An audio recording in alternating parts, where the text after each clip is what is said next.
Yep. All right, I'm going to call this meeting to order. Welcome, everyone, to the first meeting of 2023. I'm going to call the meeting to order at 6 o'clock.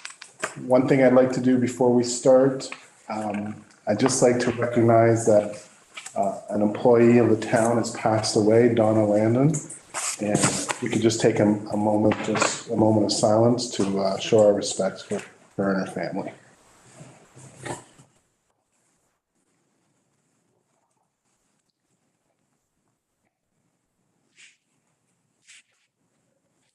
Thank you, everyone.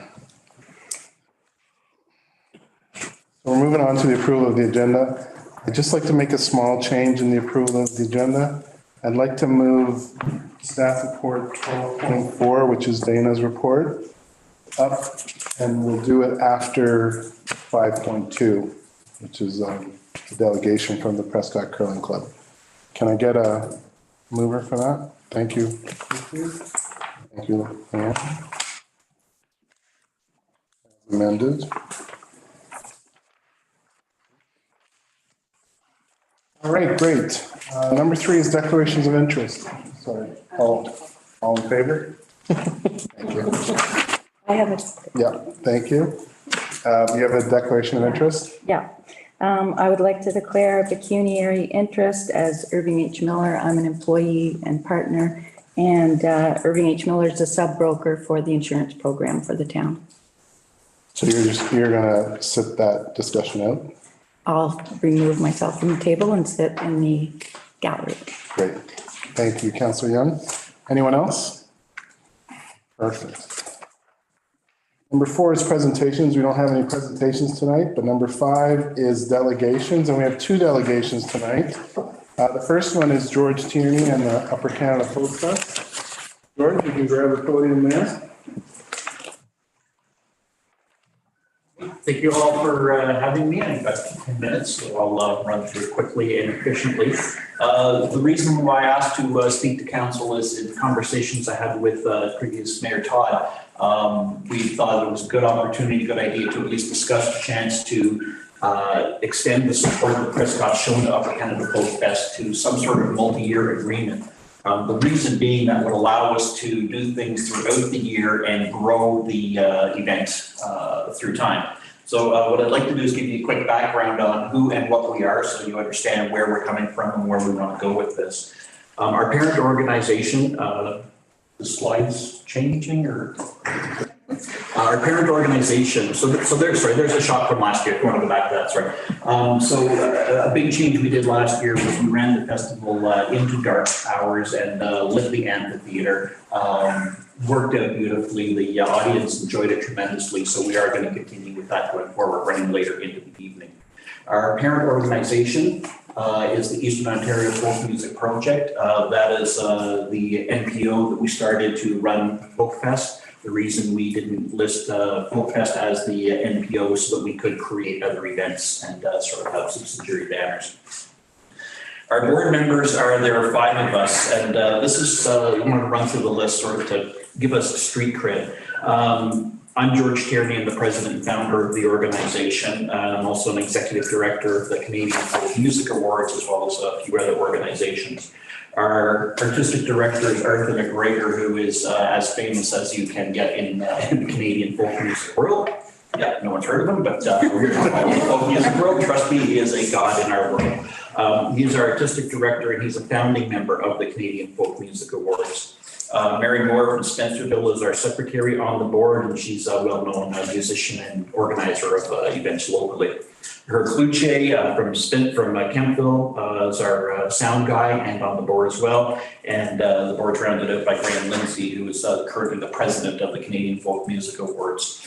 Important thing is, as I stand here asking for support, is that all 5 of us on the board are committed to seeing the organization through its 5th year. With no one intending to leave at the end of the 5th year. We've just said, look, whatever comes up for the next 2 years, we're seeing it to this point, and then let's see where it goes. We may all still be here at the 10-year mark. We may find that someone younger, smarter, and better looking than us steps up and can turn this into something that the town and everyone could be very, very proud of. So we're all about growing this event, not keeping it inclusive into ourselves. We're here for the event, for the musicians, for the guests. Ticket sales, there we are. There's a pretty picture of the happy five of us just as we were setting up a couple of years ago. Ticket sales, we had the great challenge of being the only live music event to take place in Canada in the year 2020, and the only people really dumb enough to try and launch a new music festival in the middle of a pandemic. We gave ourselves a go, no-go date of early August to run or middle of August to run the event early October. So we pulled it off in about 6 weeks. But we're all very involved in the music world and organizing this type of event, so we're able to pull that off. We had 150 people, which was restricted by COVID to that number. 2021, we had 150 people as well, again, restricted seating. 2022 was the first year that we were aiming for 200 tickets. That was our goal as growing the event and organization. Just taking a quick look at my time here so we don't run out. So we had 165 tickets sold, and at first we were kind of going, gee whiz, we fell a bit short of target. At that point, literally every ticketed live music event in Ontario specifically and beyond was selling at about 40% of target across the board. If someone's target was 1,000 tickets, they sold 400. So with our target of 200, selling 165, we look at that and say financially it worked. So we're proud of what we accomplished in another challenging year. 2023 and 24, we certainly plan to remain at the amphitheater. There really isn't a better venue out there for this type of thing. We're currently booked for Saturday, September 16th next year. We'd like to move it to the Saturday prior to Labor Day and make that our permanent date for a number of reasons, the least of which a big festival in Ottawa has moved their main event to Saturday, September 16th, and last year they had John Fogerty. So kind of don't want to go head to head with that type of thing. I checked the calendar on the website and it shows that all of August is partially booked through, so I'll have to find out if we can move the event up. If not, we'll stay on the 16th. So the next slide, attendees, which is interesting as a marketing guy. I like to know where people came from, why, how they heard about us, all that, and we dig deep into that. But the punchline of attendees is each of the 3 years, 1/3 we consider very local, 1/3 were within 50 kilometers, and really Kemptville, Iroquois, Morrisburg, and a little bit of Cornwall, and 1/3 made the trip south from Ottawa to come see it. In each of those years, we would sell maybe 1 or 2 tickets west of here. We know Brockville doesn't travel to Prescott for events, and we press releases, interviews on radio, stories in the Recorder and Times. So if we want to draw on Brockville, we're going to have to work a bit harder, but we like the breakdown that we're getting, that it isn't, everyone from one location. You got a third. I like the rule of thirds. Our performers, because of who we are, because of our background as individuals in the group, we're able to hit pretty high. So most of our performers have been Juno or CFMA recipients or nominees. We're very proud of that. And again, because of who and what we are, we're able to bring them in at a more affordable rate than they would play for other venues. The long and short of it is the elite of the folk music world will do anything for the McGregor. They'll bend over backwards and be here for him. So we take advantage of that. In the future, what will Upper Canada Folk Fest look like? We don't know. Like I say, we're committed to the amphitheater for 2 more years, maybe up to the 10 years after that. We would like to look at turning it into a multi-day event that changes logistics tremendously. So we hummed and hawed about doing a 2-day event this year and said, no, too soon. We need another year under our belts before we do that. We have done pop-up concerts. So we, is looking at my time, so I go over here. We would do pop-up concerts, that type of thing. George's Crazy Dream, an open stage, the rail docks, open off the back of the stage, and 2,000 or 3,000 people sitting in the field enjoying a world-class folk festival. Will that happen? Maybe not even under my watch, but that's sort of the long-term dream that we have. Our request. So we're requesting a multi-year commitment from the town of Prescott, as you are our major partner, and we thank you for your support for the first 3 years. It couldn't happen without the town's support. What will that allow us to do? We'll be able to book artists earlier because we don't have to wait for the guarantee of the funding coming later on in the year. Like, we need to be booking our performers now, but we can't without a bank account that we know is going to be there. We'll be able to get a better price and a higher caliber of performers for the people coming in. It'll allow us to sell tickets from further away because we can promote it earlier to greater distances. Promote event ticket sales earlier, get ahead of the competition, covered that, and we'd be able to commit other sponsors to multi-year agreements as well. We have about 8 or 10 sponsors that are quite happy to write us a check or do in-kind support and that type of thing. So be able to say to them, hey, let's not have George come banging your doorstep every year. Do you want to set it out there? So our request is for the ongoing support of $7,500 that the town has been giving us. We could use up to $10,000. We don't need $12,000 or $15,000. We're not that big at this point. We don't want to be that big. People have said, hey, you can go for this funding here, here, here. And the reality is, then you've got to spend it. Then you've got to create an event that is bigger than really it needs to be at this point. So we're not asking for any more than that. We just like to sort of be able to say, okay, now we know this is coming for a multiple number of years. The funds all go to the performers, to the event and promotions. We have no assets. We don't pay stipends. We don't. The board doesn't take any money out of the event whatsoever. The other thing that we really want to increase with the partnership is increased visibility going forward. The next slide there. Thank you. Increased visibility. So we want to, with the town, work so that starting early in the spring, we have some banners on the lampposts through town or wherever we can think of to put up banners. Get our presence on the waterfront, something at the arena, little signs by the graveyard at the town entrance. Get involved in the town's social media and ongoing communication so that we can plan it further out. As we're very fortunate to have had what we could do be restricted by COVID so that we could get our act together. And now we've got an established event, we can work to grow it. We want to get into partnerships with other organizations. We want to be there on a regular basis with Shakespeare, with the Sunday evening events, with the DIA, the South Grenville Chamber of Commerce. We really want to get our fingers into all of those so that we become a staple of the town. And other ongoing marketing initiatives and pop-up events with town support. So that is the long and short, and I think I brought that in at about 9.5 minutes, so good. I don't know if this is the time for questions and answers, or was it a presentation? Is there any questions from council? Very good presentation. Thank you. I have a couple. One, what is the cost of a ticket?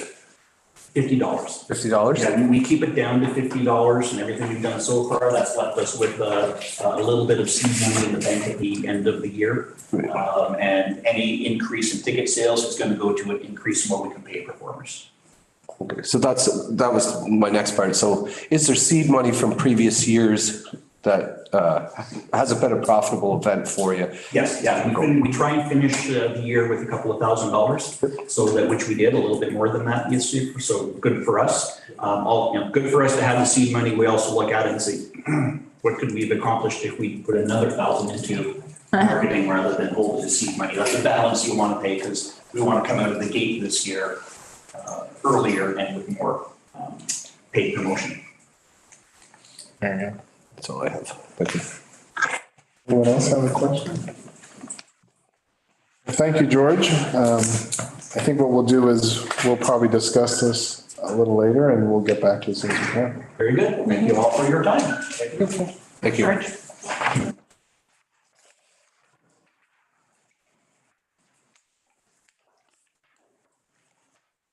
All right, the next group, Dan Cook, you got the floor. Yeah, me too. Okay, they're not joining me. No. They want me to get up here and sweat on my own, okay? That's fine. Hello, Mr. Mayor, councilors. I'm here, for those of you who don't know me, Dan Cook, strictly here as a member of the Prescott Curling Club, which, you know, I think most of you who know me know that I'm a member there. I'm on the host committee for the Strathcona Cup, which is an event that runs every 5 years. It's a competition between Scotland and Canada, and we are hosting on January 28th, starting at 10 a.m., running till about 3:30, 4 p.m. And then what will happen, how the competition runs, is in 5 years, the Canadians will go to Scotland and they're hosted over there. It's a period of about 3 weeks is how long the tour takes. I should introduce, that's Steve Gibson. He's also on the host committee for the Strathcona Cup. The third member of the host committee is my father, Gary Cook. Is Neil Dufour on the host committee as well? Okay, so Neil Dufour, former councillor, is also on the host committee. And Gary Albers, who is the president of the Prescott Curling Club, is also in attendance and also helping organize. Yeah, I do not have any PowerPoint stuff to put up there, unfortunately. But Dana Valentine, your economic development officer, has already met with us. Her presentation will follow this. She's going to hit most of the points, so I'm trying not to duplicate anything for you here. So my presentation will be relatively short. Basically, this event, it's been operating for, I'm going to say 120 years, Steve? 130, I think. 130 years. No, I'm sorry. 1902. Yeah, it calls 130. Yeah, the event's been running for 120. And we've hosted it since 93. Yes, this will be our fourth time. Yeah, so our fourth time to host, which it's a prestigious thing to host these curlers. At one point, it looked like we might not get a host spot, but luckily we have a person who formerly was on the tour, and Steve, and another person, my father, and another person in Neil that have went to Scotland and been part of the tour, and they stayed involved to be on the host committees for Scotland coming here. So it's quite a nice little event. Why we are approaching you, we have costs that come with hosting the event. We have to provide a meal for the Scottish curlers and for certain dignitaries that will attend, other people that are, what would John Shea's title be? He's the chairman of the Canadian Tour. So the chairman would attend, other local tour hosts from the Kempville Curling Club, they would attend, so it's not strictly just the curlers. We would have other people attending, and we would have to provide the meal for. Steve Clark's coming. Okay, so there. Right up your alley here as maybe the politicians. Maybe. One of the things, Steve had a grand idea. I'm giving you credit anyway, Steve, so it's going on record for this. Okay. Along with the actual competition that's being hosted at the club, we're also going to try to host, weather permitting, an outdoor friendly game at the harbor to have a couple of sheets made up and just have an outdoor curling experience as it would have been 120 years ago. So it's kind of a nice little touch. That'll require some support from the town as well, which I believe Dana is going to talk about that in her report.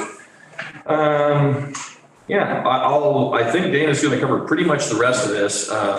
We are looking for giveaways to to present to the curlers, like pins for the town, things like that. We'll make a little package that we hand off, say thanks for your visit to Prescott, and they take that home with them, which is a nice little keepsake for them. The meal is the big cost. We figure the meal probably will be about $3,000. Yeah, probably about $3,000. We're not asking for the entirety of the town to cover that sort of thing. Believe in the past, the town has participated by, allowing us some funds to offset that cost. We're also looking for local sponsorship. We already have a couple of people that have stepped up that are actually members of the club. I'll be one of those members that will step up and sponsor as well. So business owners that are members are going to participate as well. And so we are looking for one, support, two, also financial support to offset that cost. How many curlers are coming from Scotland? 20 to this one. There's 3 tours. 3 tours. An east, a west, and a central. So ours would be the central tour. In the past, it's only been 4 in total, and it's a lot of ground to cover. Going across Canada versus going across Scotland, right? So.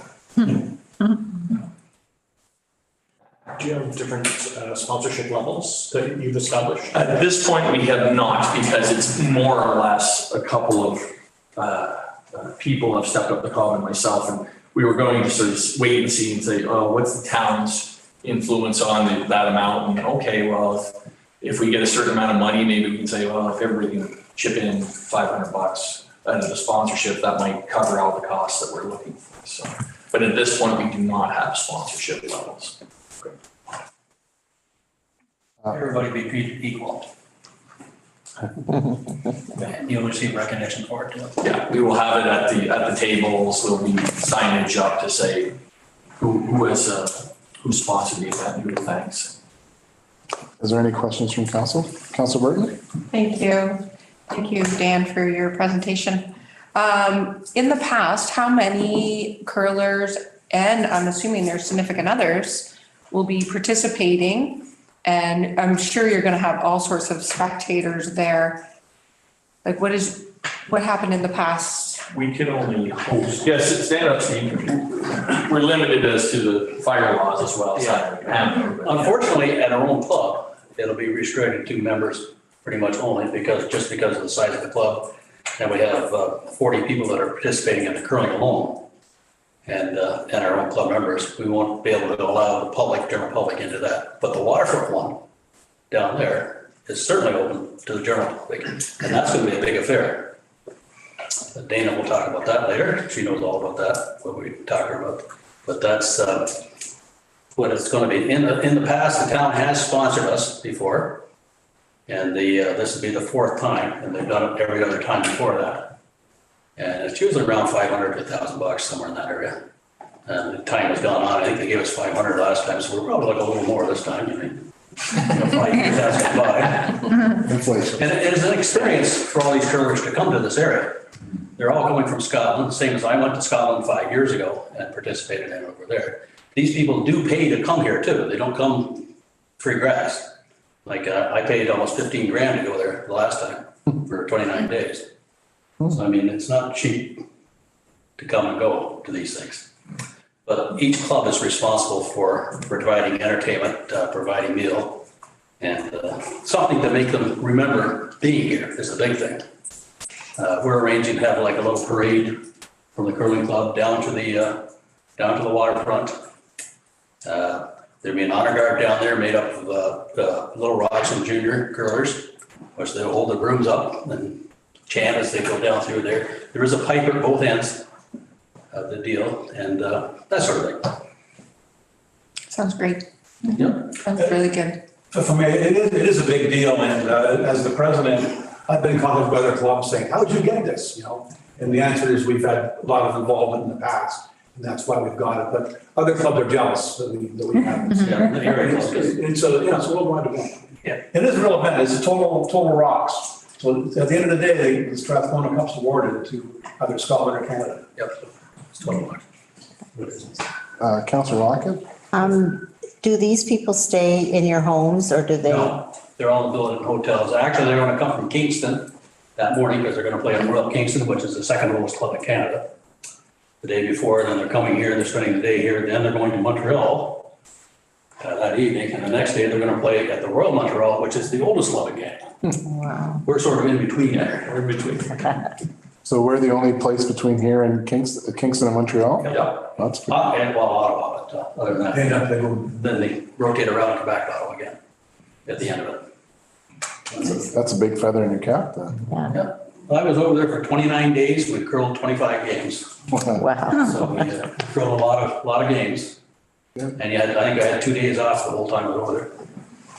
I will speak, the reason we get this sort of thing is because of people like Steve that have been on the tour and they stay involved. They don't just say, thanks very much for the memories and then not participate. It means a lot to the former participants to host again. And we've hosted, like Steve said, I think this is the fourth time. This will be the fourth time. And, you know, we want to keep that tradition going because it is for our little town, our little club, and we're getting something like that. It's a big deal. So. And it only comes around to our rate once every 10 years, so we won't be back next year. Yeah. That's right. There probably will be a new council in place by then, so you won't have to worry about seeing us again. Council new president for sure. Any other questions? I actually was on council 10 years ago. I apologize. I was quite happy to vote to give you guys, I'm a member of the curling club, as you all know, and have been for 40 some years. So I've seen the Scots come several times. It's quite an event. It's talked about for years by our club members. And I've seen a number of our members, I think Jimmy Simpson was the first one to go, wasn't he? Quite a few years ago. Sure. To Scotland, and then Neil and yourself and Gary. So it's a really worthwhile tourist event. It puts Prescott on the map along with Kingston and with Montreal curling wise. And I know on our last council, I think there was only 2 members that hadn't been a member of the curling club at one time or another. And I'm looking around here, Leanne and Mary and Gory and myself have all curled. And so it's one of those things, you live in Canada, you play hockey, you curl, you know. You live by the water, you kayak or you boat or something. It's something that I believe we should continue to support, and it continues to put Prescott on the map for a very good sport. This event will be shown on through the social media worldwide. It'll go on curling websites in Asia, Europe, North America, all over. So people from all over the world will see this before we're done. I don't want to date ourselves, but Lee and I curled together back in the late 60s in high school. We usually curl against each other. Okay. Any other questions? Thanks, gentlemen. If you'd like to stay, you can stay and We'll see what Dana has to say. So we're gonna move, like I said, we moved 12-4 to here, so Ms. Valentine, if you'd like to take it over. Thank you, Mayor Shankar, for you two council. Well, that's a hard act to follow. You definitely, I hope inspired some council members regarding the event. I think it's going to be a fantastic event. As you mentioned, it is a real coup for the curling club to be able to secure this event. And it's a great tourism opportunity for the town that could continue to grow in the future. I think sports tourism, it's certainly a focus of the Economic Development and Tourism Department, and this is a real prime example of that. And with the new recreation facilities and supporting amenities like accommodations coming in the future, I think events like these are something that we can really start to position ourselves to really attract and embrace when these opportunities do come our way. So just to kind of cover the meat and potatoes of the request, there are some, as noted, the curling club is somewhat limited with the club. So they're not really able to bring a lot of members from the public in, and it is a great event. So the idea came about to maybe host a couple of friendly games at either the Sandra Lawn Harbor, weather permitting. That's really going to be the biggest factor, is the weather. It has been done in the past. I'd actually included a nostalgic picture from the 1993 event in my staff report that you should be able to refer to. And I think it could be a really great public spectator event, having that Down at the marina, there's ample opportunity for spectators, amenities, and of course, the Economic Development and Tourism Department is certainly prepared to assist in cross promotions. We've been doing that already to date to really get the public excited about this event coming, and would continue to do so for the next few weeks. So essentially, from an operations standpoint, that's really going to be the biggest request here. The games would take place at 10:30 a.m. on the 28th, and they would hope to play a couple of friendly games. So they'd essentially be looking for 2 sheets of ice to be set aside for their use. Basically, the town's requirement is to prepare the ice surface and get it to the point where it's usable for the curling club to then come in and prepare it, add the paint, prepare the sheets for the actual games themselves, and then operations continue to monitor and maintain in the days leading up to the event. As mentioned, I think the weather is going to be the biggest unknown here. We do have some pretty mild days in the forecast, but it does seem to be turning a little bit more seasonal weather-wise come mid-January.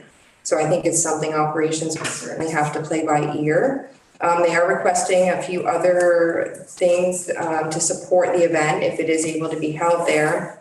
One of which would be the provision of 2 portable toilets in lieu of having winter access to the marina washrooms. So that's something that would be requested that the town provide at their cost.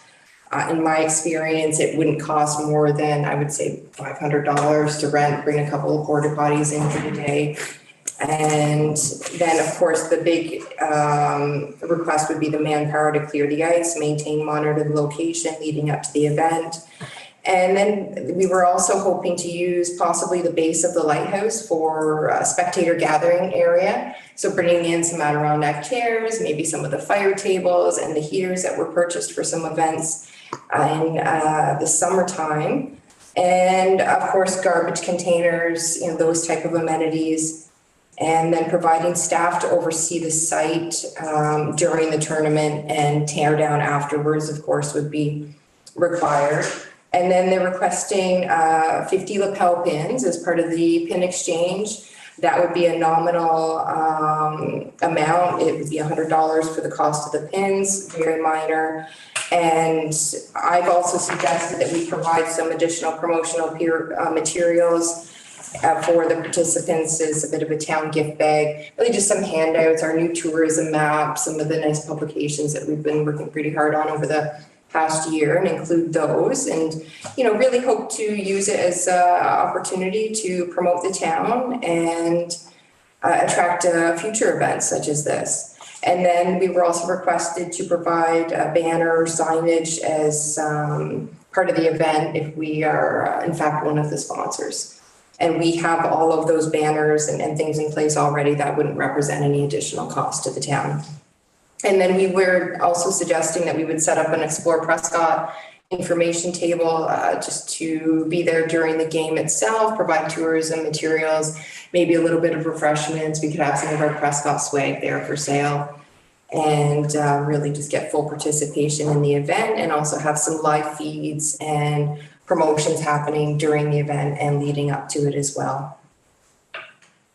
So the actual financial implication would be, again, to be determined. I would really look to Nathan, Operations Director, to give greater insight into what that requirement would be from an operations staffing perspective. And again, to speak to the feasibility as well. Yeah, thanks, Dana. So incredible event, I think, to have in the town.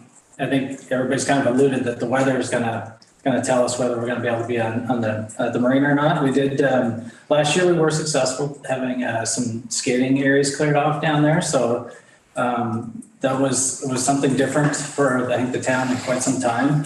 It is a beautiful spot to have to be outside and to enjoy the waterfront in the winter times here. So I think it's one of those, you have to just kind of watch the weather and see if ice actually does form down there over the next couple of weeks. And if it does, we're more than happy to get some ice down there and have you guys, have an activity down there. That'd be great. One alternative I've wondered about, if by chance the harbor isn't in a position, could Sarah Spencer Right, that's my. rink be utilized? And I don't know, and I have not proposed this whatsoever to the curling club, so not to, catch you off guard.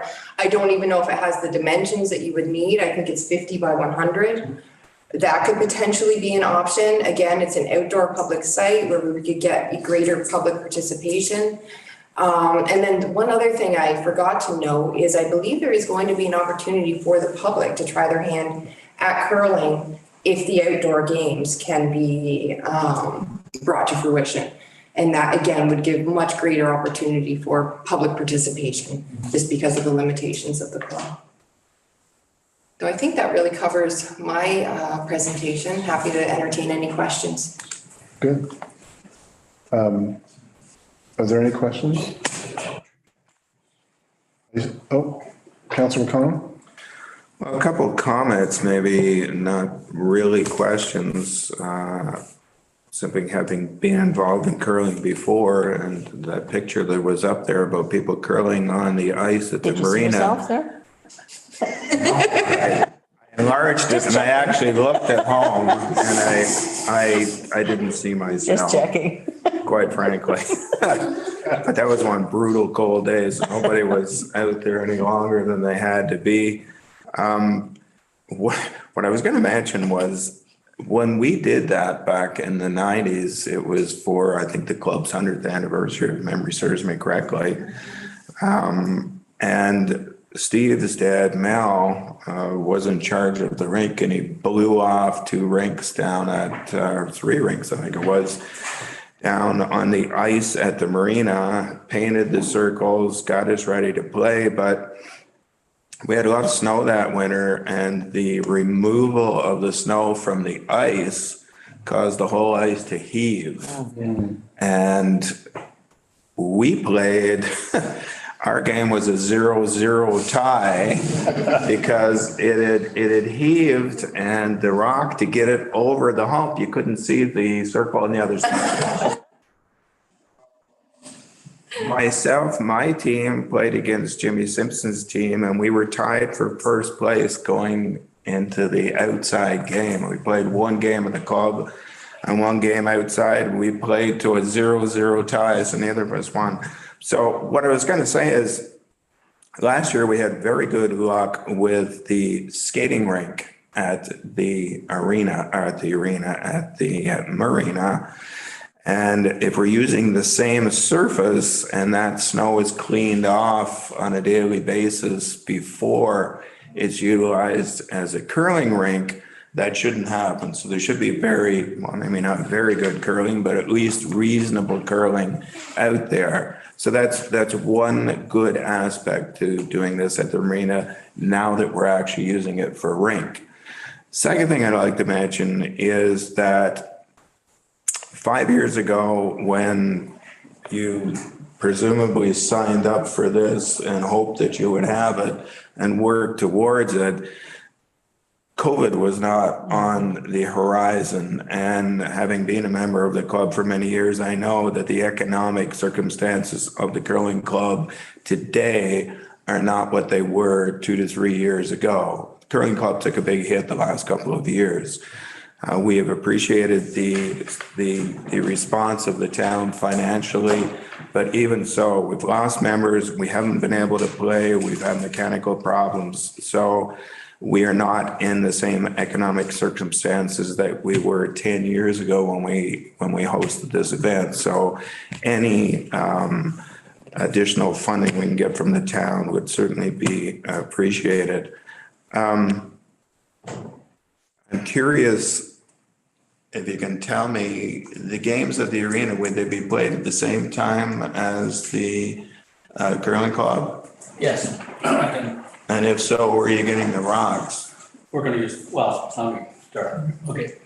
When the Scots arrive here on bus, they'll be piped into the curling club, and the 3 teams that are going to play in the curling club will go through a ritual. They'll come in and they'll do a little skit or song or something like that. And we have a piper arranged, which will pipe them out to their ice and down. They'll walk back down towards the glass, and then we'll have to do the traditional toast to the piper, which I volunteered to do. I'm sure. And then who's ever there, we're not sure who's going to be at dinner. We're not sure if Steve Clark's going to be there at the time. Gary will be there, and we're going to give a little talk. And as soon as that part is done, then the two teams that we're going to take down to the curling, or down to the ice surface, we made arrangements, I don't know if they approached the town, but anyways, made arrangements to the fire department, which they're going to bring 2 fire trucks up, one being the vehicle. If it's not the weather permitting, of course, they won't take that out, but it looks like it's going to rain. And 2 other fire trucks, and they're going to load the Scots on the fire trucks and parade them through town down to the waterfront. Now, it's every little boy's dream to ride in a fire truck, so they'll think about that. Anyways, I talked to Rennie about it a couple of months ago, but now I'll have to go back and talk to your interim fire chief, I know his name, Rob Gilmer, and arrange it for him to go through. And my son's on the volunteer fire department too, so he's all gang ho for this too.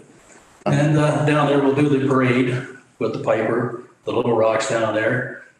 And I'm going to try and arrange to have an honor guard for the for the flags at both places. And it's a big thing. Sounds like. Little rocks will be used down the river to answer your question. Okay.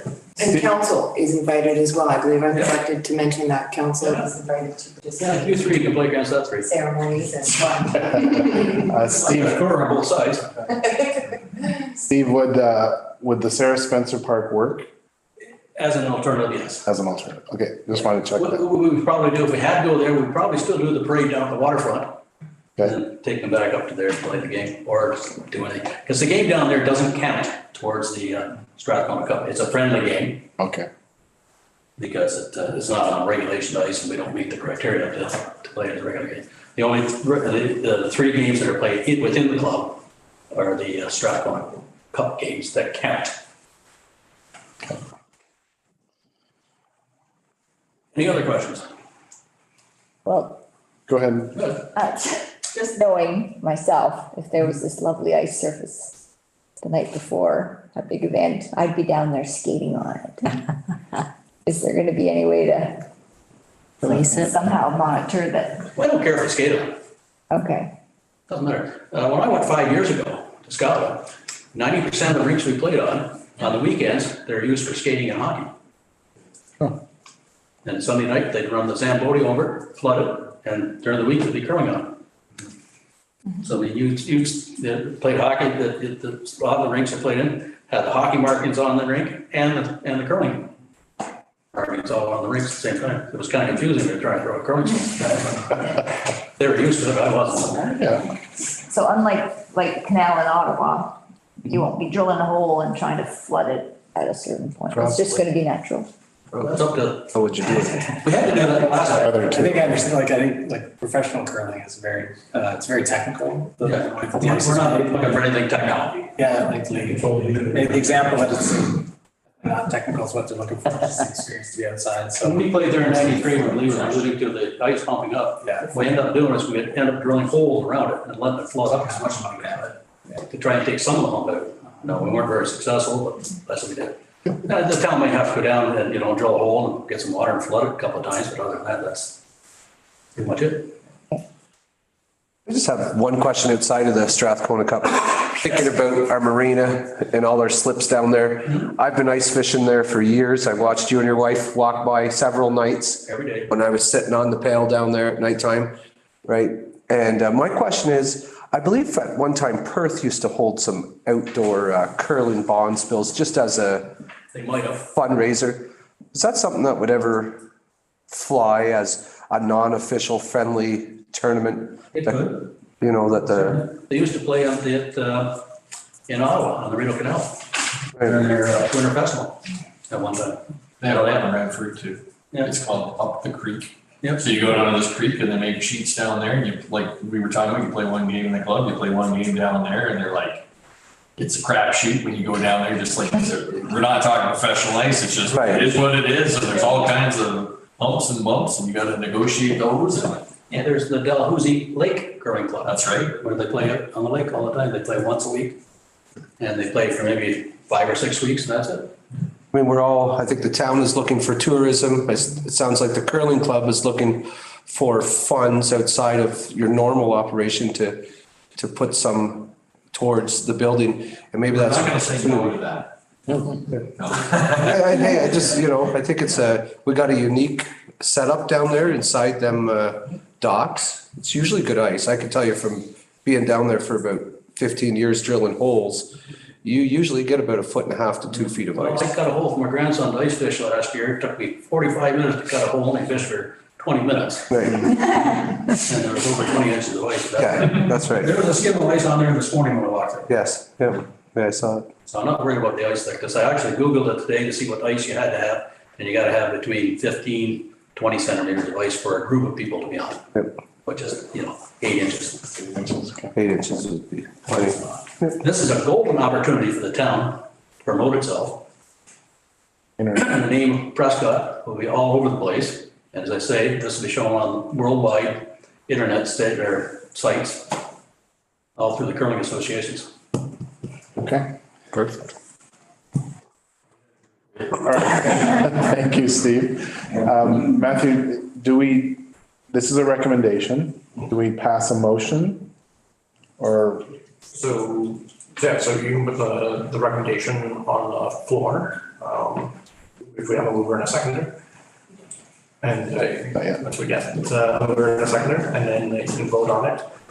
If there's a willingness or wanting to add a donation amount towards the meal, then that can be handled either through an amendment or through a separate motion. Then I think clerk has that. there you are. Since the motion's not on the table, if council does wish to include or change it, it hasn't even been placed on the table, so we can make any change without making an amendment. Okay. So if you do, we can always add that in with amending it. Am I sensing correctly that there is support for this? Yes. Okay. Would anyone like to put the motion forward? Councillor Burton? I will. I'll put the motion forward that we support the Prescott Curling Club for their event. Are we looking at, I'm not too sure what amount. And they mentioned $500. It was a few years ago. 5 years ago, we got, I think. But it was 5, yeah. Was it 500 we got later? I think it was around. Oh, that was 10 years ago when they were here. Yes, sorry, 10 years ago, yes. Yeah. I think it was around 500 we got from the town land, so we're looking for a little bit more, but. Yeah. With inflation, probably good 300,000. But I definitely would recommend like $1,000 in the motion and supporting this great Okay. So event. she's the mover. Do we have a seconder? Councillor McConnell. So that would include all our in kind as well as did you also say the porta potties we're gonna rent? The porta potties and the in-kind. And the pin? Staff time, yeah. Okay. The rate. They're gonna have heaters? Cold porta potties. Is there anyone have any more discussion with regards to this, or are you ready to call the question? Yes, sir. All I would say, and I'm in full support of the curling club, but for me, the $1,000 and then the cost of all the in-kinds, right, should be upfront for council to understand before we would vote. That being said, in my head, right, I did the math today and I looked at the Strathcona Cup. I figure it's around $5,000 total. That would be the bill for the day. That's high, but that's with your time, that's with your paint, that's with your workers. You know what I mean? So just so people know, that's probably about the price. But this is If I can just note, the curling club is doing all of the paint, the preparation of the sheets. It's just us doing the rink, which the town would have been doing anyways, I believe. So less than that. So about 4. And also it's once every 10 years, right? Yep, no, hey, yep. And it's nothing to do with this. I just think in the future, we should have that kind of information in front of us. It's good to know the bottom line, so we know what we're donating. I mean, we just had a request before them for 7,500 to 10,000, so this is maybe $1,600 out of our pocket, and then the rest is in-kind hours, which it's not free. We all know that. We had that experience with another organization, but I think it's a good cause, and it's, like you said, it's international advertising. It's tourism value that, you know, you're not going to get otherwise in the middle of winter. So I'd be in favor of it as well.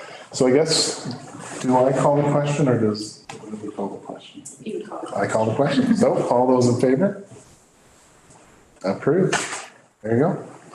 Thank you. We'll sort out the details soon. Thanks for coming, gentlemen. There is an article coming up in the Prescott, or the South Granville Beacon in 2 weeks. Good. We're already starting advertising. Thank you. The map is quite extensive. Thank you, Council. Mayor. Where they play? No. Yeah, there's a west tour, a central tour, and an east tour. Yeah. Oh, it's big. Quite extensive. People does travel to Prescott. This seems to me would be a good thing. Welcome, Tim. For people to- Okay, moving along, we've got communications and petitions. And I just want everyone, the council, to know, like, these are letters that I get that I want to make sure you guys have access to as well. So 7.1 was Minister Clark's, yes, sir? Oh, sorry, I skipped that. Oh, 6.1. My fault. So, rewind the tape there. We're going to go back to minutes of previous council. 6.1. Approval of the council minutes. The motion reads that council minutes dated December 12th, 2022 be accepted as presented. Any discussion? Can I get a mover? Thank you, Councillor Young. Seconder, Councillor Lockett, thank you. All those in favor? All right. So now we move on to 7. It's a letter from Minister Clark on Bill 109, the More Homes for Everyone Act 2022 legislative and regulatory changes. Is there any discussion on that letter? Seeing none, we'll move on to 8.1. So 8.1 is our consent reports. There's two things in the information package. Does anyone want to talk to either of those? Councilor Britton? Thank you, Mayor Shankar. Just a comment, if I may. Making Play Possible is a campaign that I've been dealing with throughout the years through our soccer association, Prescott Soccer Association. It's families that cannot necessarily afford for their children to play sports or music lessons. So they contact the organization, somebody from Making Play Possible will contact the soccer organization per se. And then they'll let us know that they're sponsoring this child to be able to play. I think this is a great example that we should maybe defer them to our community grants. Something that maybe they could fill out the application and go towards the community grant foundation. Because this is such a great organization. We want every kid to be able to play, every child, I should say. And it's a great organization to help. So. How many kids did they sponsor from the soccer? Throughout the years, I would say almost 50. Wow. Yeah, I'd get all sorts of phone calls from Making Play Possible. And, sometimes they'll sponsor the full amount, and sometimes they'll sponsor half. So, I mean, that was a few years ago, but it's a great organization to help the children. Anyone else have any comments on Making Play Possible? Councillor McConnell? I think it's an excellent program, and I was in Mark's work warehouse with a gift card after Christmas, and they always ask if you want to contribute to this. Canadian Tire, of course, they're one and the same, does the same thing. I'd be curious to know, and I don't know if they actually have these figures locally, given that people are asked every time they go through the cash, how much money they come up with, much money people actually donate, a buck here, a buck there, cash register, how much cash somebody just writes them a check for, and how much they get from other means like us. In other words, we very often require, when we're doing our community grants, an accounting of finances and where they come from. I would certainly support this because, as Leanne said, it's an excellent program for not just soccer, but hockey, various sports. But I'd be curious to know how much they spend right now and where it's coming from. I was going to talk about that as well. I've been involved with them before. And it's not just organized sports. It could be like woodworking class. It could be, but again, it's the follow-up of where the money goes and how much it goes to and how much in each area. And I think that's really important to be able to have answers to the finances. Yes, Councillor Kirkby? I think I think that Jumpstart is a Canadian Tire program. And Making Play Possible It's a its own separate charity. Right. Right, yeah. But there is probably a good question there of how much money taken in that is given back through Making Play Possible. I know as the current president for Prescott Soccer, we have used both Jumpstart in Making Play Possible. In their little report here, it says they distributed almost $39,000, but I'm not sure how much they collected. Yeah. But that's a good idea. Councillor Burton, is there a way we can? So we will be bringing the community grant program to the next meeting of council. Just with the new council, it's good to review the program. Following that council meeting, we'll be releasing the community grants, and we'll send them a specific note to make sure that they know about it. Okay. Thank you. Thank you. So can we still accept the consent agenda? Yeah, we can. Okay. So we're going to ask for a mover that all items listed in the consent report section of the agenda be accepted as presented. Councillor Burton, seconded by Councillor Campbell. Thank you. All in favor? Okay. Section 9, committee reports. We've got two staff reports here. Staff report 05/2022. We're going to try to get to 120 this year. Staff reports. So this first one is Sean. Who's going to read Matthew? Sean is on the line, but I'll take this one and then he can answer any other questions there might be. So we received an application for severing a lot. The beach home hardware lot was going through a sale process, and they wish to split off a certain portion just to retain it, and which would be going with the sale. So this is what the application went before committee of adjustment, and they approved it. Committee of adjustment is separate from council. It doesn't report up through council, nor does it require the approval of council. If council and the town wish to appeal a decision made by the committee of adjustment, they can do so through the planning tribunal. So really what their decision is to go through, look at the application, make a decision about it and issue their decision. So this particular one was approved.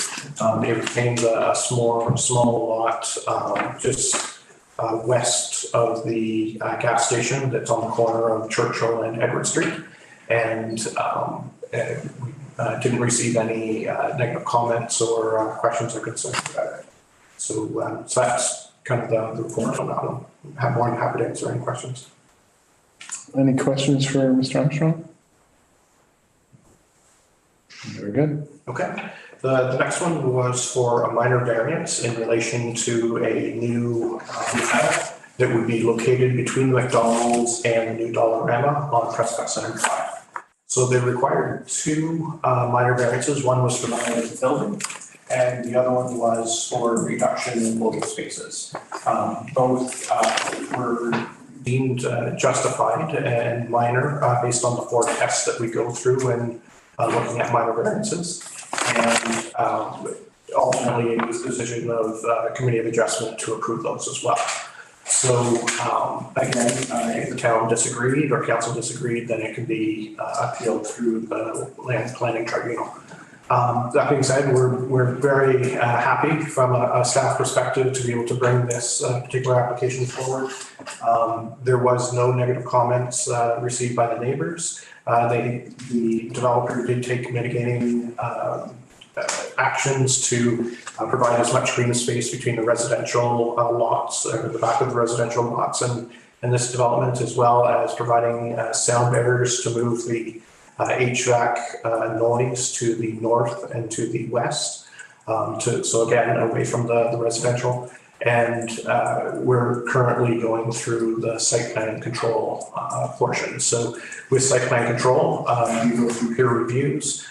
We will have a for information report going to planning advisory as well as to council to obtain any other feedback. And then once that's approved, then they can proceed to move forward.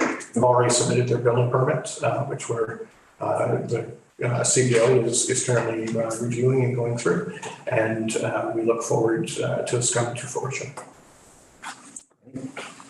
Any questions for Mr. Armstrong on the hotel property? I have, Okay. We'll start on this side, Councilor McCollum, then Councilor Lockett. Ladies first. Okay. I had a question about the site plan. It says it's remaining to be attained within a year. Yes. So that is a general provision that we put in. They've already put in their site plan application. We've already started going through the peer review. They're just working on their revisions. So we always put a stipulation that, you need, if you've gone to the point of getting minor variances and whatnot, we would like to see site plan moving forward. But our expectation is that we will be done site plan before or in March. And do they have any completion date? Tentative? The intention is to put shovel on the ground this year, and I'm not exactly sure how long it takes, but my guess is anywhere from 9 months to 12 months. My estimate, but we can get better information on that. Thank you. Councilor McCollum. Thank you, Mayor Shankar. One question that I had, the loading spaces were dropped from 4 to 1, which does not seem like a minor change to me, but it's sort of half-assed explained, quite frankly. And from what I read, the reasoning for that, can anybody offer a better or a little more comprehensive explanation for that? The building, presumably of that size, is designed for 4 loading spaces. We're cutting it to 1. Why would we do that? So when we took a look at the zoning bylaw, we realized that the commercial loading space requirement is more geared towards a retail environment, that they have a lot of trucks coming in with product, leaving with product, shipping, receiving, that type of thing. And we probably don't have that same coming and going in the trucks. Also, they were able to provide an extra, I believe, 5 parking spaces to be able to offset, instead of strictly for loading, that they're able to also provide them for parking. So with those two things combined, it's mostly a self-contained hotel. There's certainly not the retail aspect. I believe they're doing laundry on site, all of those sorts of things. And the need for that many loading spaces do make sense. Do they have a restaurant of any sort? I believe the intention is to have a morning buffet or a morning breakfast, most of which will be made off-site and then brought into the restaurant. this evening. Okay. But that's about what I thought, quite frankly. But the only thing that really concerns me with going with 4 floors rather than 3, and I mean, that's the shape of those buildings on a 4-lane highway these days. It's the only thing that gets financed. We found that out a couple terms ago. The exterior lighting, I noticed it is mentioned, and you've mentioned that the neighbors don't have a problem with it. I live a block west of here, and some of my neighbors have a spotlight that drives me up a wall at nights. We're 2 stories, not 4 stories. I would like to make sure that whatever exterior lighting is on this building, I mean, it is going to have a fence around it. It's going to have some bushes, trees, does not extend into the neighbors, because there's nothing worse than having a spotlight shining in your bedroom window at night. And this is behind the area where the bedrooms are in those houses. So I would like to see us keep a very close eye on that. But other than that, I am completely in favor of this. So along those lines, they did submit a photometric plan with all of their lighting and what that would impact on and where it would go to. And we're comfortable with what they're suggesting, but it will be part of the site plan report. So that we can show that analysis, as well as all of their lights are downcast lighting and are black dark sky compliant. So those are a couple of things that we make sure that are incorporated, and nothing is pointing towards houses, everything is pointing away from. And since the parking is around the building facing in, there really wouldn't be any need to have large street lights at the back of that area. So they run along the eastern side of the parking lot, but are then cast back towards the building as opposed to going the other way.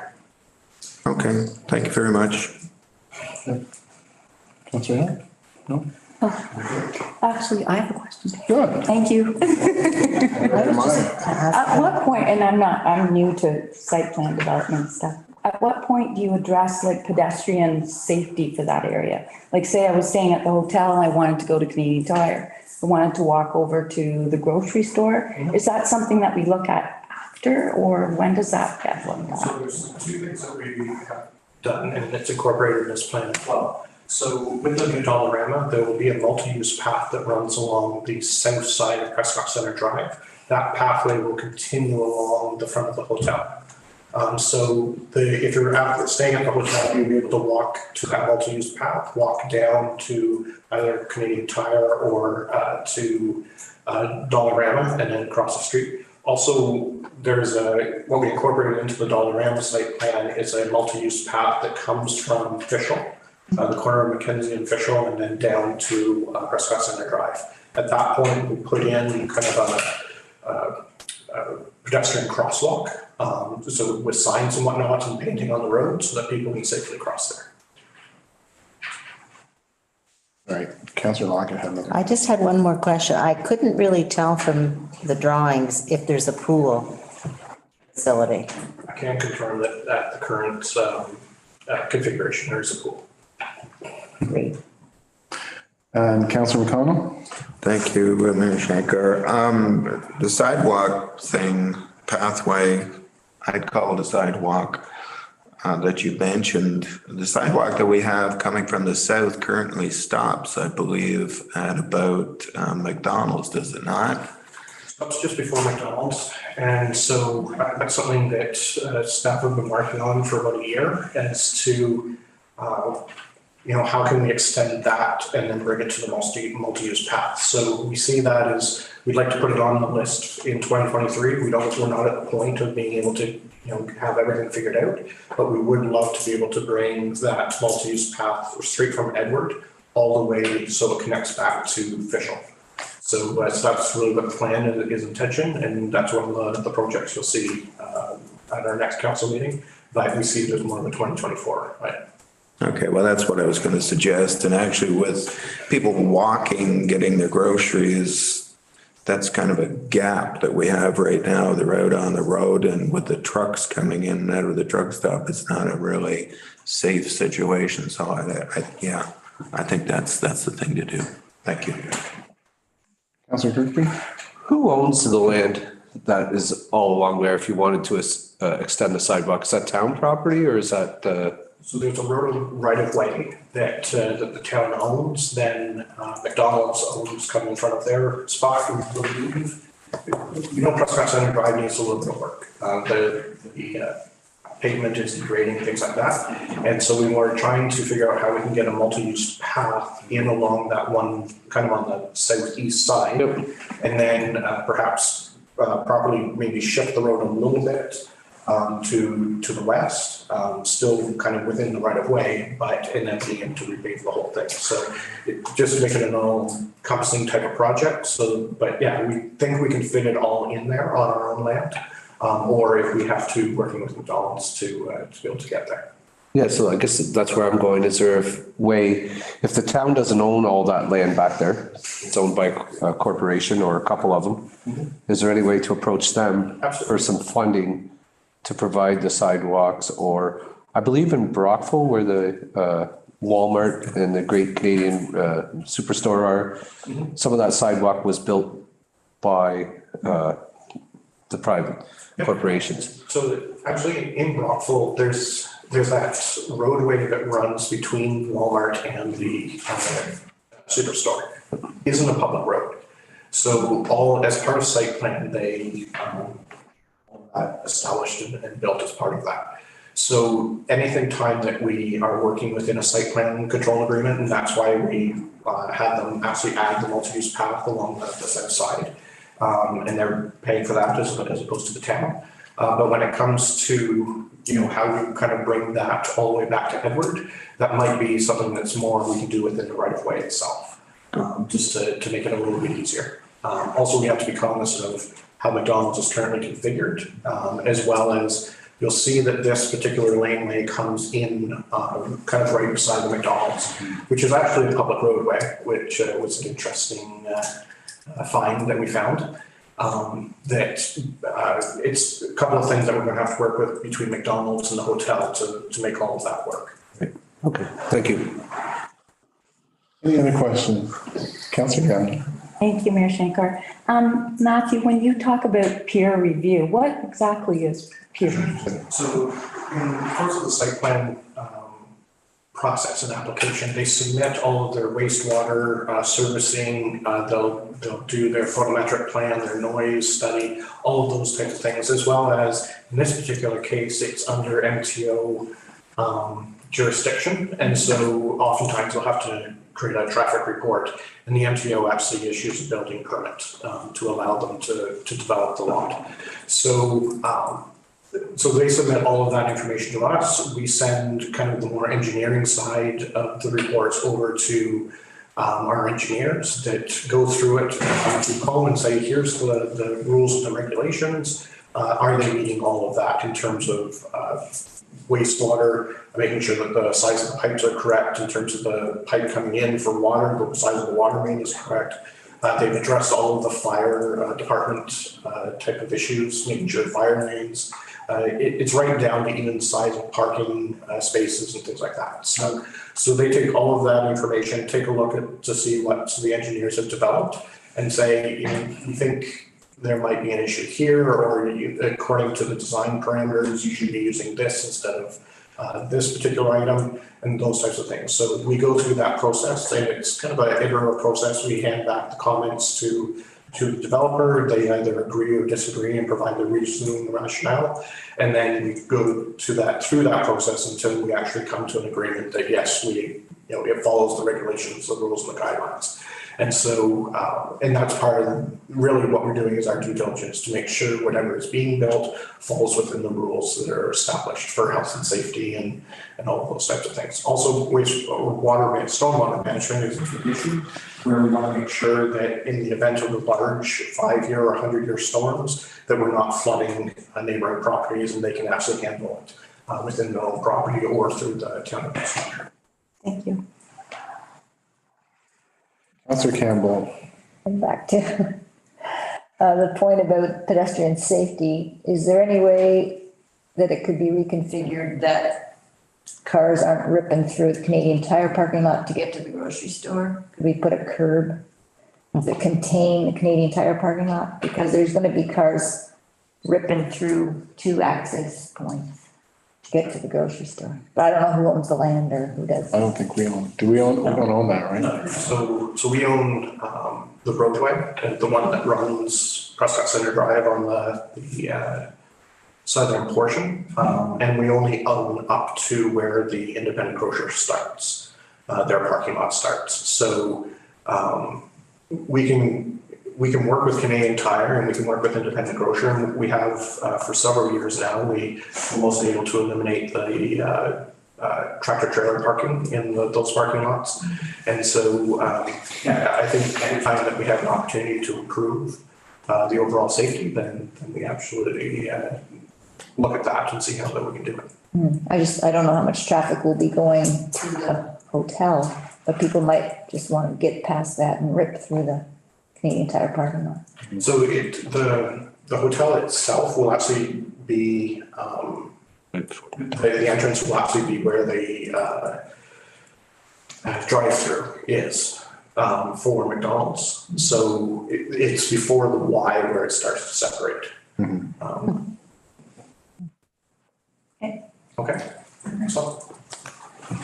Okay, so Matthew, when we first started this was just really just information for us because we can't change it unless we want to go to the land tribunal. That's correct. So we provide these to council just to keep them up to date as to what's coming. A lot of times, something that come out of committee of adjustment, if it's for a significant development, means that there'll be a site plan coming along. So this is kind of our first opportunity to introduce it to council.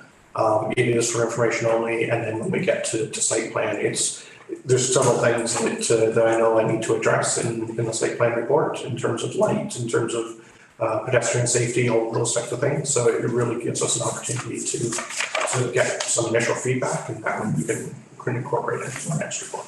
great. So I don't have the sense that anyone's opposed to this. Okay. So great. Thank you, Matthew. Moving along, number 10 is mayor. Oh, mayor. So I guess I just want to speak to the New Year's levy that a lot of council attended at the Legion. It was very well done. It was a great atmosphere. There was neighboring municipalities sent their mayors were there, and a couple of previous town councilors were there. So it was a good time held by all, and thanks to the Legion for hosting that event. It was well done and very well attended from all that I heard. That's, I just want to wish everyone a great year, 2023. I know it's only January 3rd. We got a full year and 120 reports ahead of us. So it should be a fun year. We got lots going on. Outside boards, committees, and commissions. I know a couple of you had meetings actually today. Did you want to speak to your meetings at all? Yes, I just met briefly with the fire department. They're actually having their meeting now. They have meetings Tuesday night, first Tuesday of the month. Yep. And council's normally Monday, but we had been talking around council about the extended training that the province had brought in for all firefighters, and I asked them about that, and they're very willing to undertake the training. It's just a matter of saving cost on it. So instead of sending the firemen out to different places, maybe Toronto, wherever you get it done, they're trying to work to bring in-house, train the trainers, that kind of stuff, so you don't always have to travel cost out. Yeah. And they just received a grant for close to $1,000 to purchase manuals and books for the firemen to take the training. So they got that grant from the Fire Marshal's Public Fire Safety Council. Great. Thank you. Thank you. Leanne, Shakespeare now? Yes, I attended my very first meeting with Shakespeare. So it started late. Unfortunately, they couldn't get the Zoom started, but anyways, they're probably just finishing up now, but I had to leave, so nothing to report there. Great, thank you. Anyone else have a, yes? Just to mention that the BIA nominations close tomorrow. So if you are interested in being part of the BIA board, tomorrow would be your last day for nominations. Yes, thank you. Good reminder. Okay, great. Moving on to staff, we've got 4 reports. Oh, sorry, 3 reports. We've already done one. First one is winter parking restrictions from 12 a.m. to 7 a.m. This is Matthews. Would you like to speak to it, Matthew? Certainly. So Sean is also on the line. I think he'd like to say a few things to it, but first of all, I'll kind of just preface it and talk about what we're talking about this evening. So with the town parking bylaw, it states that except for authorized emergency vehicles, no person shall park on the highway in the town between the hours of 12 a.m. and 7 a.m. The months of November through March. So what we do is start with kind of a reminder for people in the course of November. And if we have a major snow event, then we actually start issuing tickets. And if we have to do clearing, then we actually start to do towing. So in the month of November, we issued quite a few warnings. It's just a small little note on the car to say winter parking restrictions are in effect and reminding them of that. We did have a couple of items that came up. One was a healthcare worker that received a ticket when she was visiting a patient, and that kind of prompted, is there something that we could do or should do in relation to that? So really what I put in the report was that we could provide a kind of a pass for healthcare workers for specific residences, but their employer would have to sign off on the fact that there is no other parking at that residence. It's a requirement to actually visit the patient before 7 a.m. in the morning, and it would only be applicable for that particular area.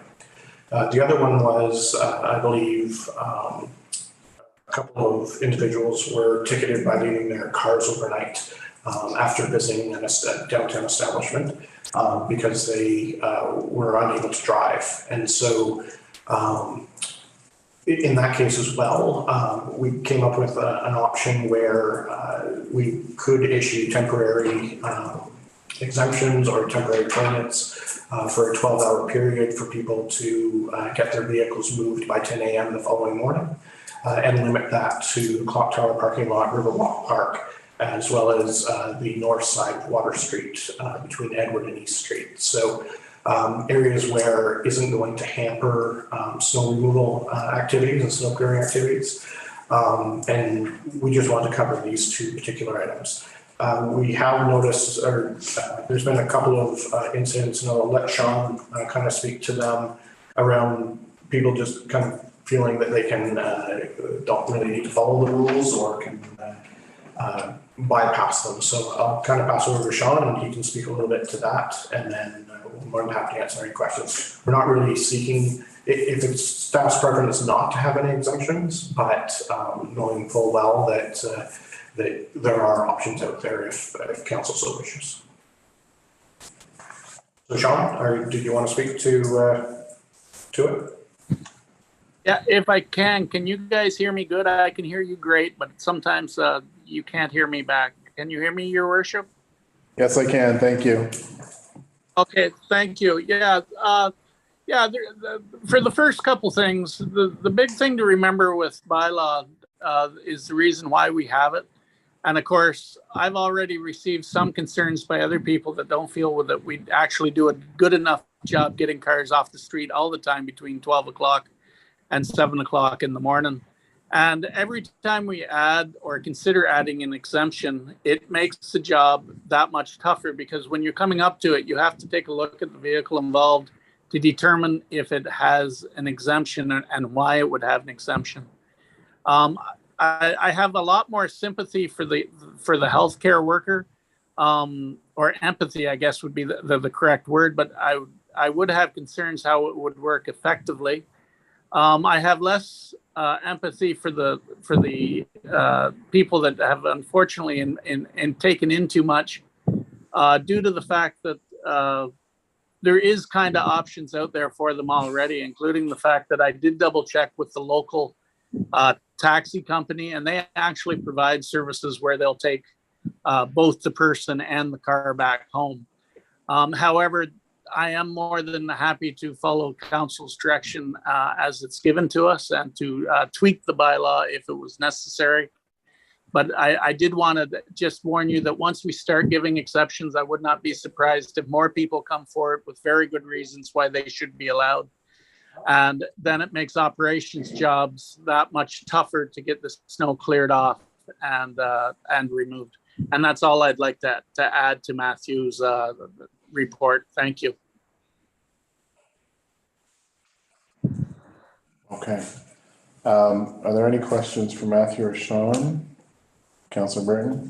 Thank you, Mayor Shankar. I totally agree with the report. I don't think we should be making exceptions. I mean, we're gonna have everybody going, oh, well, I was just visiting my grandmother who was unfortunately was on her way out, so I had to park there. And I mean, there's gonna be all sorts of excuses.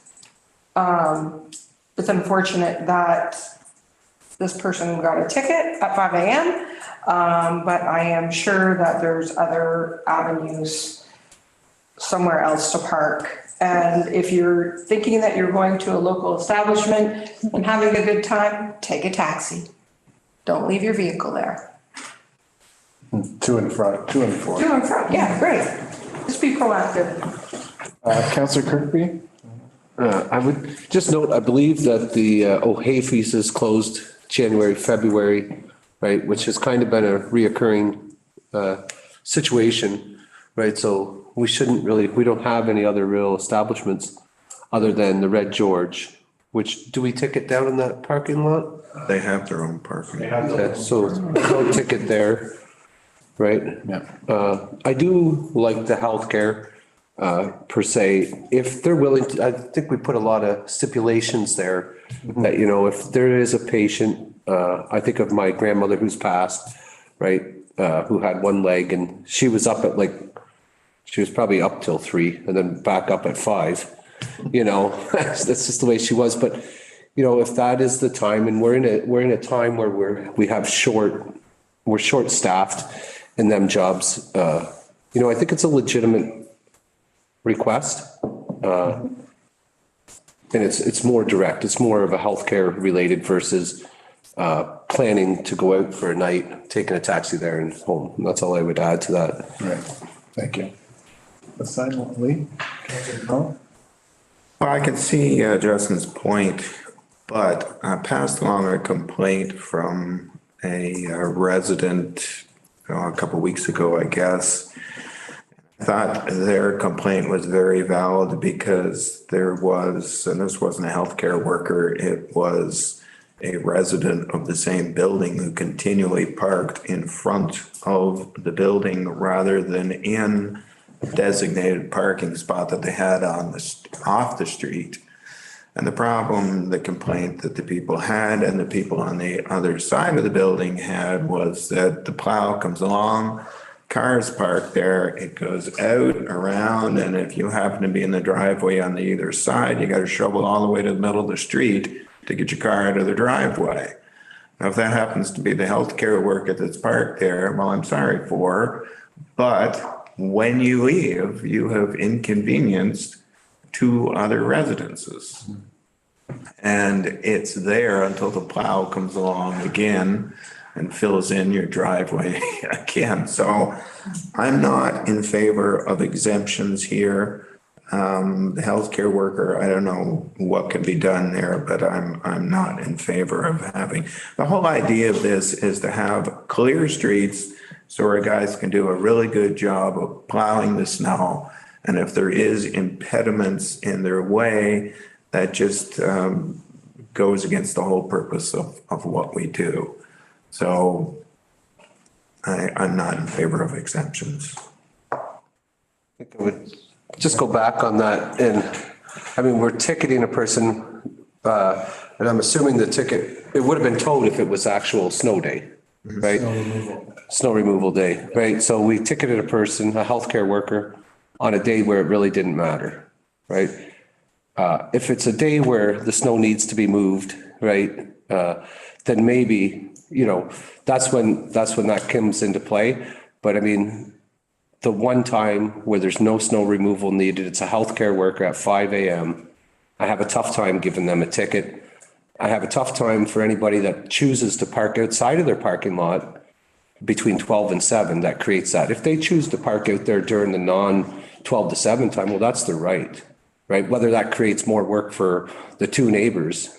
We haven't banned parking on the streets between 7 a.m. and 12 midnight, right? So, you know, there's complaints, but there's valid complaints, right? And to me, I don't feel good about ticketing a healthcare worker on a day where snow removal wasn't an issue. I mean, and just to your point, I think we've put enough stipulations in there that, you know, they have to justify being there before 7 a.m. They have to, the patient has a need.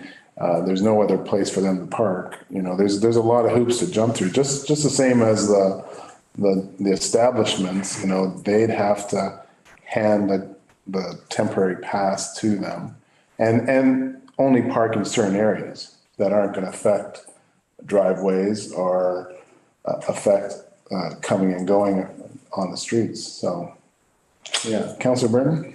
Thank you. Just for clarification, how much is a parking ticket in our town? I believe it's $20. Is that correct, Sean? Yeah, I believe it's 20 and 30, depending on if they pay it within 7 days. And each time when these tickets were handed out, it was because there was snow in the forecast. And like I say, the snowplow, the operations can confirm, but in general, they tend to head out around 4 a.m. or midnight, one or the other. And that's when these problems can occur for them, because I do know operations, they have concerns when they're trying to plow and there's stuff in the street between midnight and 7 a.m. They accept it through the rest of the day. But they prefer not to have it during 12 to 7 so they can do a really good job cleaning the streets cleanly. Just wanted to add, Your Honor, that I agree, there's so many stipulations, and once the person that gets a ticket knows we're going to follow through, we're going to check that they are there and legit, I don't think it'll be a problem.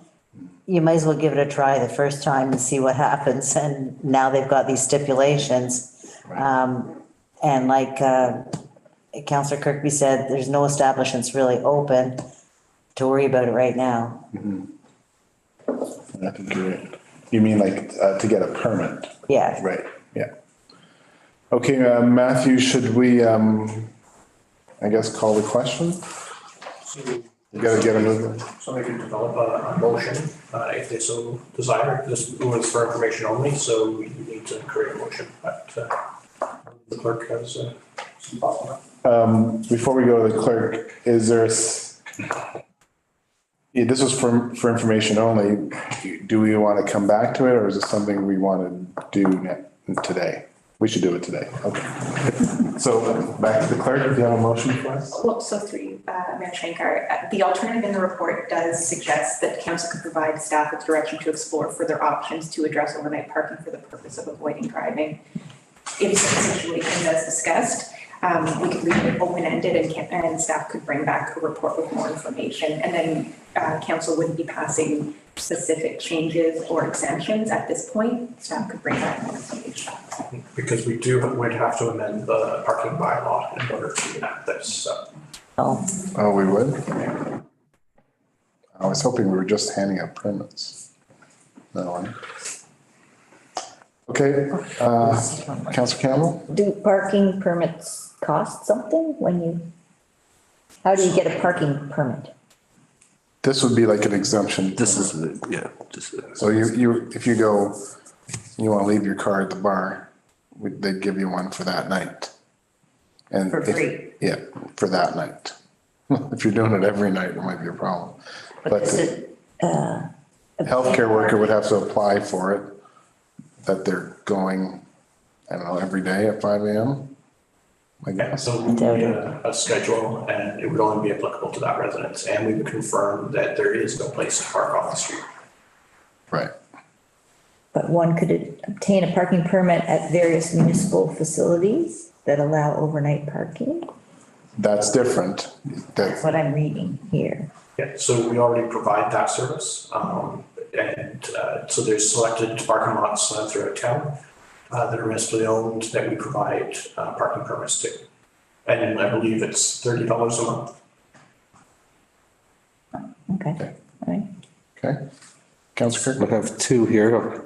So it's not like so just correct me if I'm wrong, but if somebody comes to the town with a parking ticket and they present their case, say to Matthew, do we give Matthew, or does Matthew have the power to say, you know what, that meets the guide and I'm going to waive that fee? Because I would rather motion something like that versus a wide open permit.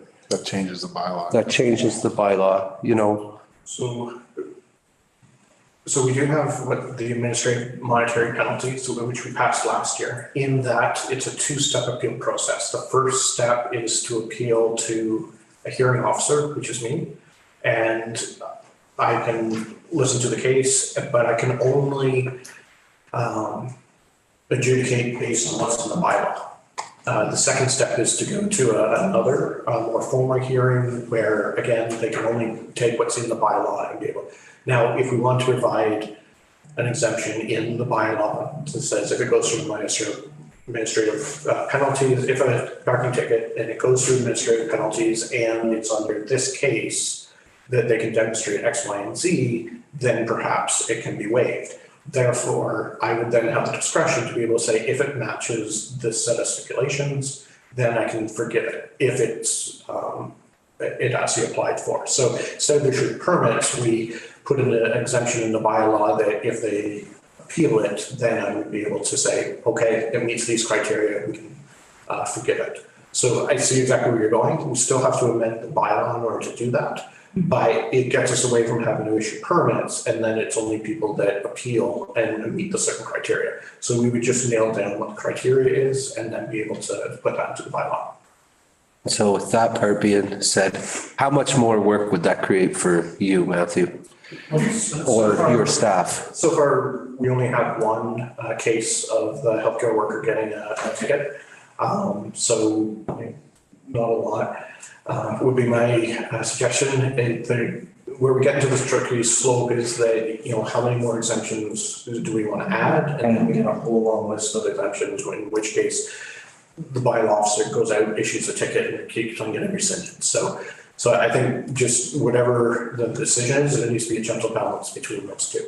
But I like your idea of saying, let's do away with the permit idea, and then let's go through an appeal process. And if it meets this criteria, then yes, we would forgive it. And we would have, in particular for the healthcare, we would have to have the employer sign off that yes, the only time they could go was before 7 a.m. in the morning. There was no on-site parking, those types of things. And so it gets pretty specific in terms of how we would or why we would forgive that ticket. I like that idea. I think Sean would probably like that idea too. Sean, do you have a view on that? Yeah, no, that would certainly be, because then that way we're still not slowing down on the night that we're out. And I hate to say it, there's someone always ends up with their car in the shop, and if they end up not moving the permit over, they don't, there's just so many things that end up becoming a pain. If we amend the bylaw to give the hearing officer discretion, I think that would be the wisest choice. Very good. And Matthew, along that lines, is there any way you can put like a line in the exemption so we're not adding specific exemptions like a healthcare worker or a pizza delivery guy or Uber Eats, whatever comes down the chain, like you could say something that's reasonable and expected or something like that. So I think if I'm reading between the lines, you like an exemption that is mandatory. Like there was no other choice but to park on the road. because of providing service, whatever it may have been. Along those lines, I think is where you're going, is that, if we kind of take what we suggested for healthcare and, provide those same stipulations, but not make it specific to healthcare, then I think, that might work. So I got another complaint, didn't make this report, it was from a business that their workers start at 4 a.m. in the morning. Okay, but you chose to be where you are, and we have permits at town lots that are fairly close by. So in that case, I wouldn't see, that's a choice in that case. So, I think, yeah, we can work on wording. And so I think what the alternative was, what was suggested by the clerk, if we pass that motion, then we'll come back with what that change to the bylaw could be with that wording.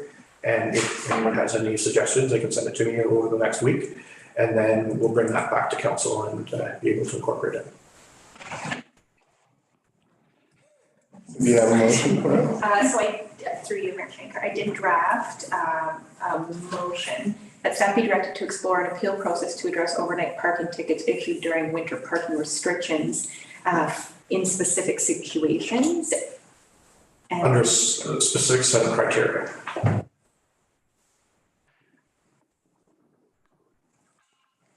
And did we want to include that be brought back to? Sure, generous.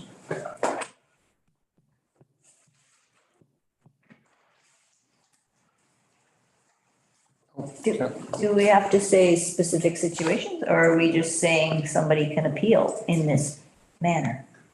Well, I think from my perspective, we would like some criteria as to how I would come to a decision to be able to say yay or nay. Because what we always try to strive for in bylaws is to be as clear as possible to say when there's an exception or when there's an ability to appeal, on what basis would you win an appeal or be denied. And so we'll try and develop some wording that's vague enough that it incorporates as many situations as possible, but specific enough to say, if you just left it there overnight, that's not grounds for appeal approval. Okay, so can you just read it again and then we'll get it over in a second? Yep, that staff be directed to explore an appeal process to address overnight parking tickets issued during winter parking restrictions under a specific set of criteria, and that staff report be brought back to the council meeting of January 16th for further consideration and discussion. So we need a mover and a seconder. Moved by Councillor Burton, seconded by Councillor Kirkby. All in favor? Passed. Okay, good job. That's it, Tim?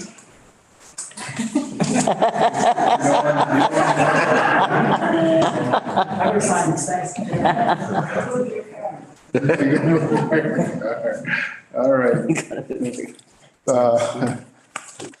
12.2 is staff report 02-2023, the Edward Street Bridge project, request for proposal.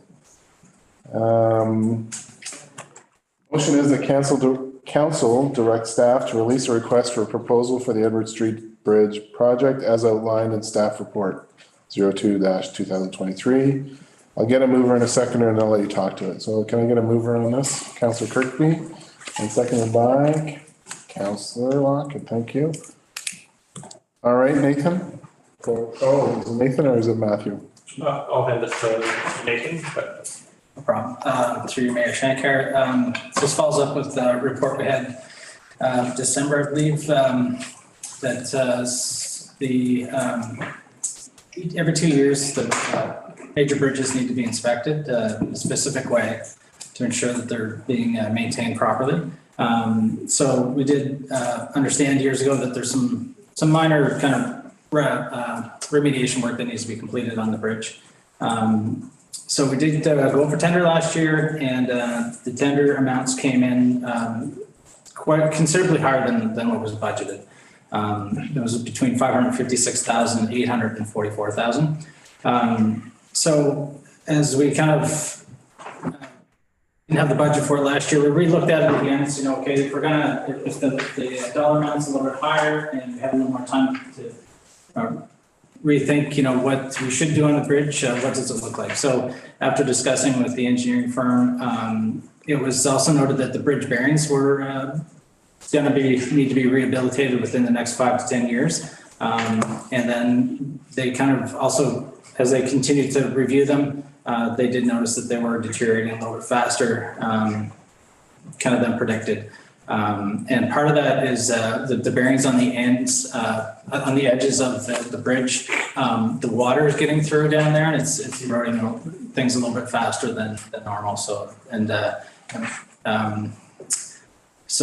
they did have a company that specializes in bridges that they consulted with as well. And so, again, most of this work is to kind of get the bridge ready for the next 15 to 20 years. So we'll be doing the bridge bearings. Again, that's on the extents of the bridge. Those bearings are deteriorating quicker as the water's coming through the expansion joints, and those are the bumps that you hit on each side of the bridge. As you have quite a temperature differential in Canada, so there needs to be expansion joints in the bridge so that it has room to move around in the different temperatures.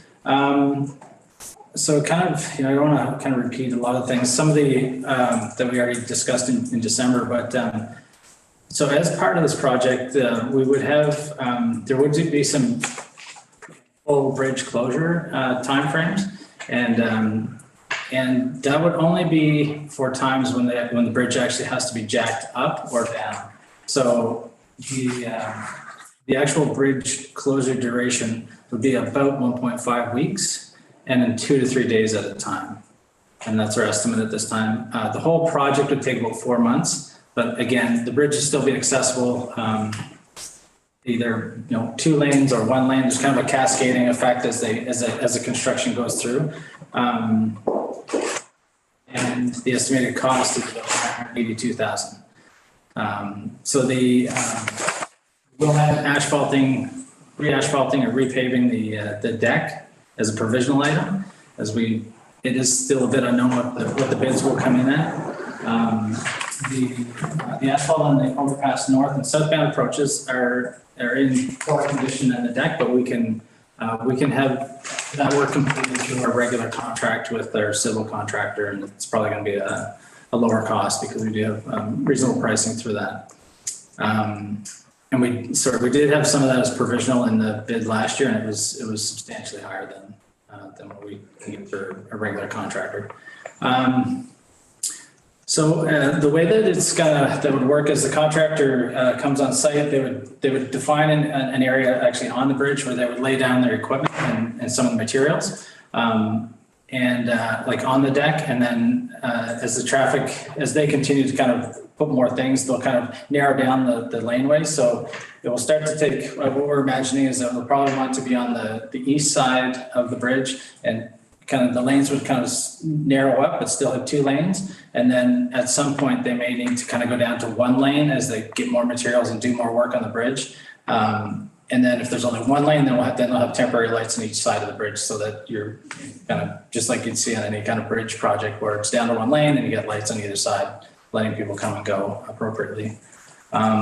We did request as well that there's always going to be a pathway for people to walk, or a sidewalk of sorts that's accessible, other than the days that the bridge is closed.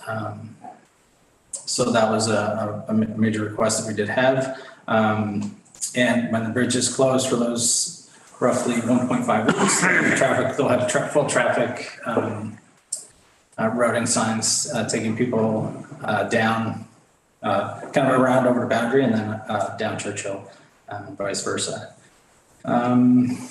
And again, during those days, the sidewalks would not be accessible as well. And so as part of that, we would have a communications through media to let people know, and signs as well on the bridge to say, hey, in next week for 2 days, the bridge would be closed, so people can go. So alternatively, council could decide not to approve the request proposals at this time. But that's not recommended from staff because the bridge does need this work completed. Again, the total estimate is broken down as well as about 59,000 in design, 981 in the construction cost, or 982, 32,000 in contract and inspection work, and then material testing was about 7,500. And so that funding would come from, so last year there was a doubling of the Ontario Community Infrastructure Funding envelope. And then so Prescott originally received 267,000, and that went to 548,000. So that's again another reason why this project was pushed to 2023 to allow the funding to continue to build up. So the layout of the money that would pay for this would come from 275,000 from the 2021 repair budget infrastructure reserve, 2 years of the OSIF funding, and then 2 years of the infrastructure reserve allocation of 154,000 for each year. Again, it's as everybody knows, the market has been volatile as far as construction costs, steel costs, concrete costs. Seems like things are leveling out, so I'm optimistic that the prices will come in reasonably, and I think that economically, I think things are starting to plateau a little bit. I'm kind of hearing that in different sectors. So I think the prices will come in reasonable, and I think we'll get some competitive bids. And then, so once we go to tender, we'll use the engineering firm to help us with that. And then once we have the results, we come back to council for approval to move forward. Okay, thank you, Nathan. Are there questions for Nathan or Matthew? We'll go with Councillor McConnell, then Councillor Lockett. A question, the bridge is 60 years old, give or take, and the bearings are described as rocker bearings, I believe, and they've been shown to be deteriorating between 2019 and 2021. Well, they lasted pretty decently for 60 years, apparently, since they're just deteriorating now. But they're being suggested as being replaced with elastomeric slide bearings.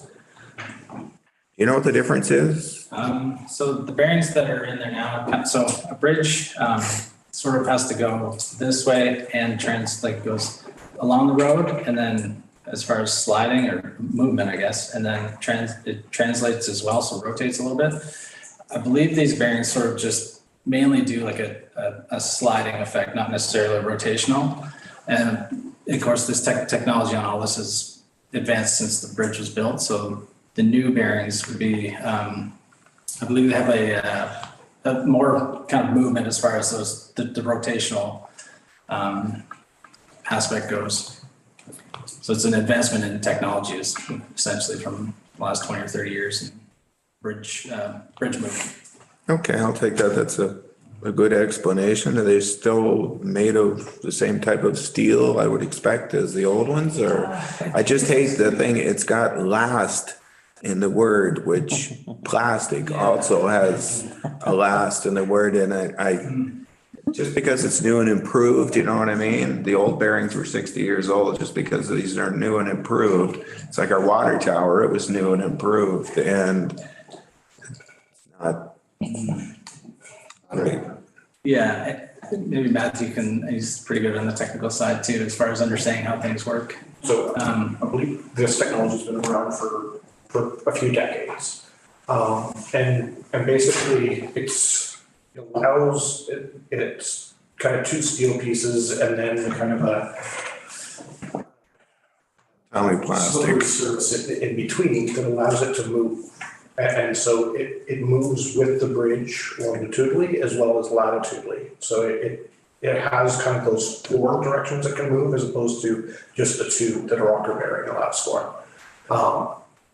They've been proven to last, quite a few decades, and I'm not sure that the rocker bearings weren't already redone back about 20 years ago, or even 25 years ago. And they've deteriorated since then. The ones that are on the middle set of piers, you swear they were brand new.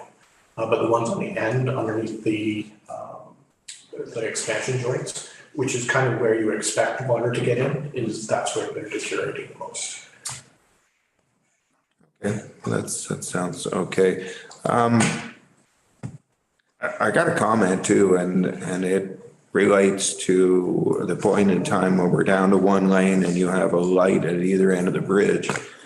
We already have lights at one end of the bridge, and I can see a conflict coming there. If you've got a green light showing going south and you have a red light showing on what are people going to do?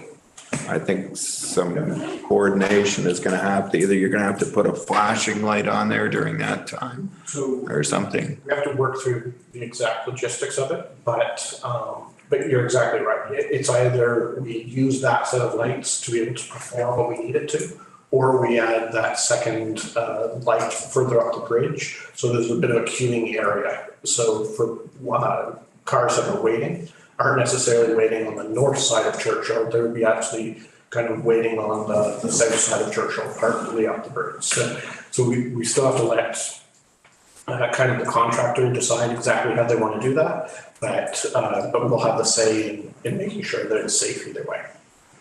Great, thank you. You're welcome. Councillor Lockett? Thank you, Mayor Shankar. In our package, it said that some of an issue was the train derailment in 2021. Did Via Rail come up with any money to do any repairs there? Was that any insurance thing that we can now go back on? I mean.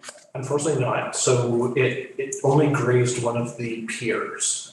And so as part of this, we are including kind of doing that repair work, and anything in relation to that, we will charge back to CN.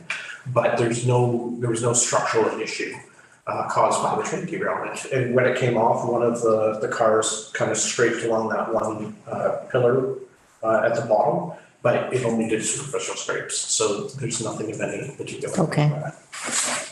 And the other question I had was on the original scope, it says the estimated construction is 4 months. If this goes on for 6 or 7 or 8, do we have any recourse?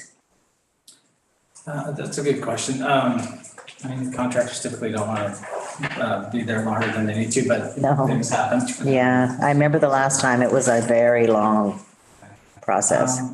We can ask the engineering firm if there's ways to put deterring factors in there for timelines. However, I think we did ask them that another project. If you have, if you're going to penalize them for being late, you have to warn them for being early. So that would be beneficial, wouldn't it? It would, yeah. Yeah, typically, so I think that's what I understood from the kind of like on a contractual basis, because it would fall under a provincial contract style of. Okay. I just have a quick question, and it's nothing big, but you're in your box diagram, the total is 1.080, and then 2 paragraphs down, it's 1.087. Do you see the 2 numbers for total? That's probably math too, yeah. I saw the bike going by. I saw a squirrel out the window. Trying to pay for the holiday. It looks like it's close. Material testing or something. It's almost a material testing cost. Yeah. Oh.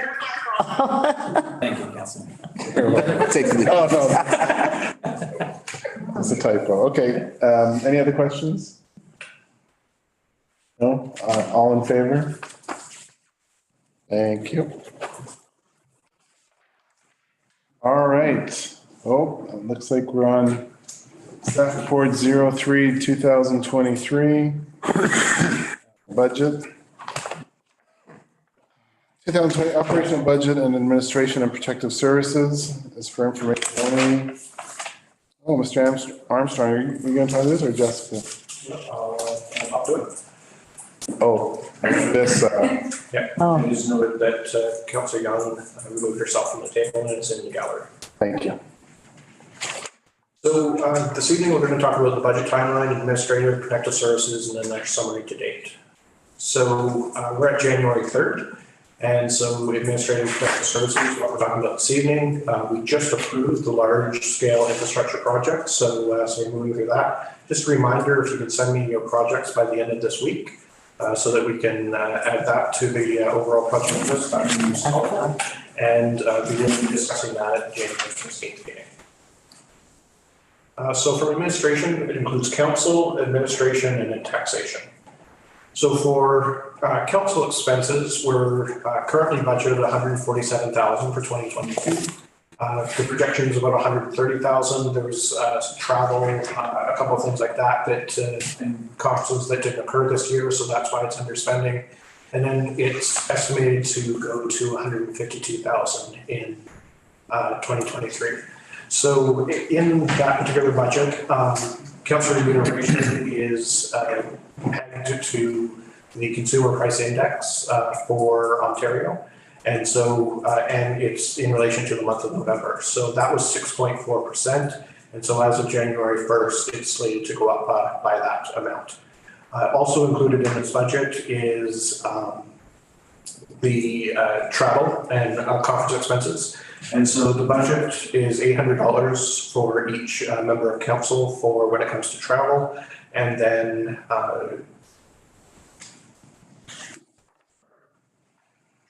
$1,000 per councillor for registrations per year, for a total of $1,800. Now, it's completely up to each councillor. If they don't want to spend that much on travel and they want to spend more on conferences or vice versa, that's completely up to them. Then the same amounts is $2,050 for the mayor for travel and $2,000 for conferences. So the insurance line in the council budget covers 24/7 accident insurance as well as legal insurance or legal defense insurance, as well as conflict of interest insurance. All of our insurances, we'll be having the insurance company come in either later in January or in early February to discuss all of the coverages that the town has. There's also a amount in here, $200 per councillor per year for branded clothing, so that you're able to represent the town fashionably. And there's also $4,250 for things such as flowers, gift basket, thank you cards, ceremony expenses, things like that. So when the town sends a donation or a gift basket or that sort of thing, or flowers, in particular for the passing of an employee or something like that, that's where it comes from. It's this particular budget. The town also provides a yearly bursary to the South Grenville District High School to a graduating student, and which comes out of this budget as well. And then the last significant item for this particular budget is $5,100 in relation to an election amount that we put in reserve every year. So the election costs anywhere between $15,000 and $20,000 to conduct a municipal election. And so we put a little amount away each year for the 4 years, and then it's not a 1 year impact when we get to the municipal election in 4 years' time. So I'll just pause there and ask if there's any questions about council. Councilor McConnell? This is not a question, it's a comment. When I first saw this last fall, I spoke to Matthew about it and expressed my concerns, and he indicated that this would be coming forth in January. Here we are, you were right. What a lot of the new councillors probably don't realize is that we don't actually set our own pay. What we do is have a committee of local people take a look at really whatever they want to take a look at and decide what we should get paid. And then, since it is a local committee, we have always gone along with it. And in the past, this is usually done once a term. And in the past, then we have taken whatever is the cost of living increase per year. However, 6.4% increase to members of council, I don't find palatable I know the cost of living has gone up that much, but it smacks to me of the same type of increases that senior levels of government give to themselves and that just are not realizable by the average person. Matthew, if I may ask Matthew, what is our union increase through the union negotiations for this coming year? 2%. 2%, and of course our staff get the same amount. My suggestion would be that we forget about the 6.4%, show some leadership here and take the same 2% increase that the rest of the town employees are getting. And let's face it, we are town employees. So that's my suggestion there. Thank you. Thank you. Councillor McConnell? Anyone else? Councillor Kirkby?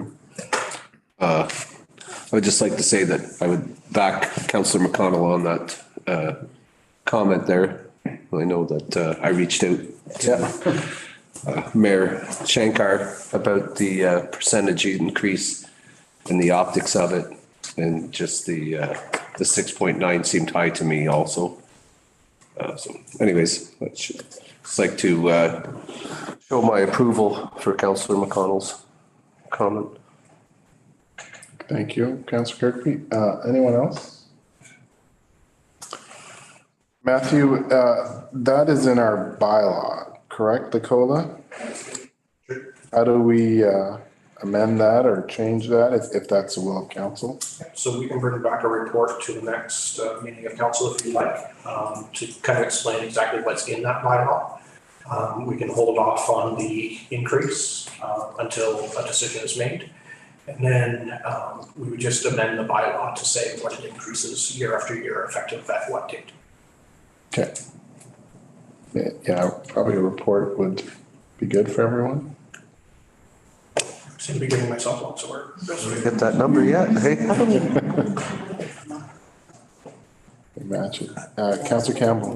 Do staff, for staff, To them, any other, they can look you know, at vacations paid their or? council's pay in comparison to inflation. So staff does have paid vacations, those types of things. And it's kind of part of our policy as well as that we have. Cost of living. Right. It's got nothing to do with that. Difference, no, members of council and staff per se. Yeah, there is a clear difference between the two. Okay. Anyone else on this? All right. Okay. Very good. So next we have the administrative budget. The administrative budget covers the clerk's department, finance, information technology, and administration. It contains the salaries, the above noted positions, as well as the building expenses for this particular building. Information technology support provider, we contract that out. That includes the hardware and software expenses for the organization. It also includes general liability, crime, cyber, and volunteer accident insurance. It includes legal and audit expenses that aren't, in particular, legal expenses that aren't specific to any one department. Membership fees for the town, postage, office supplies, bank fees, and telecommunication expenses.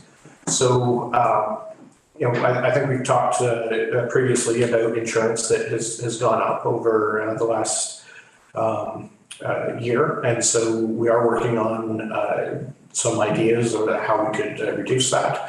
But in terms of liability, that's kind of what you're seeing is the vast majority of the amount that goes into to the administrative side is the liability insurance. And so we will bring back some options there, but the savings aren't expected to be huge, but will have some impact.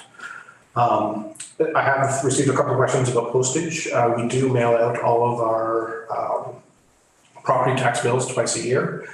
We do have people that have requested it through email, which we do. But at the same time, email addresses change, owners change, things like that. So to avoid anyone saying, I didn't get my bill because it ended up in my junk folder, we still send out a hard copy. And so it is a topic of discussion at many conferences with treasurers and whatnot. And what we're finding is there's not huge uptake across the board when it comes to property taxes, but we do make the service available when we can. So, but also with the caveat that people will use an excuse as to why they didn't pay it on time.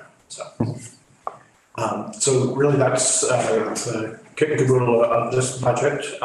We're happy to answer kind of any questions with that. It is going up by approximately 36,000.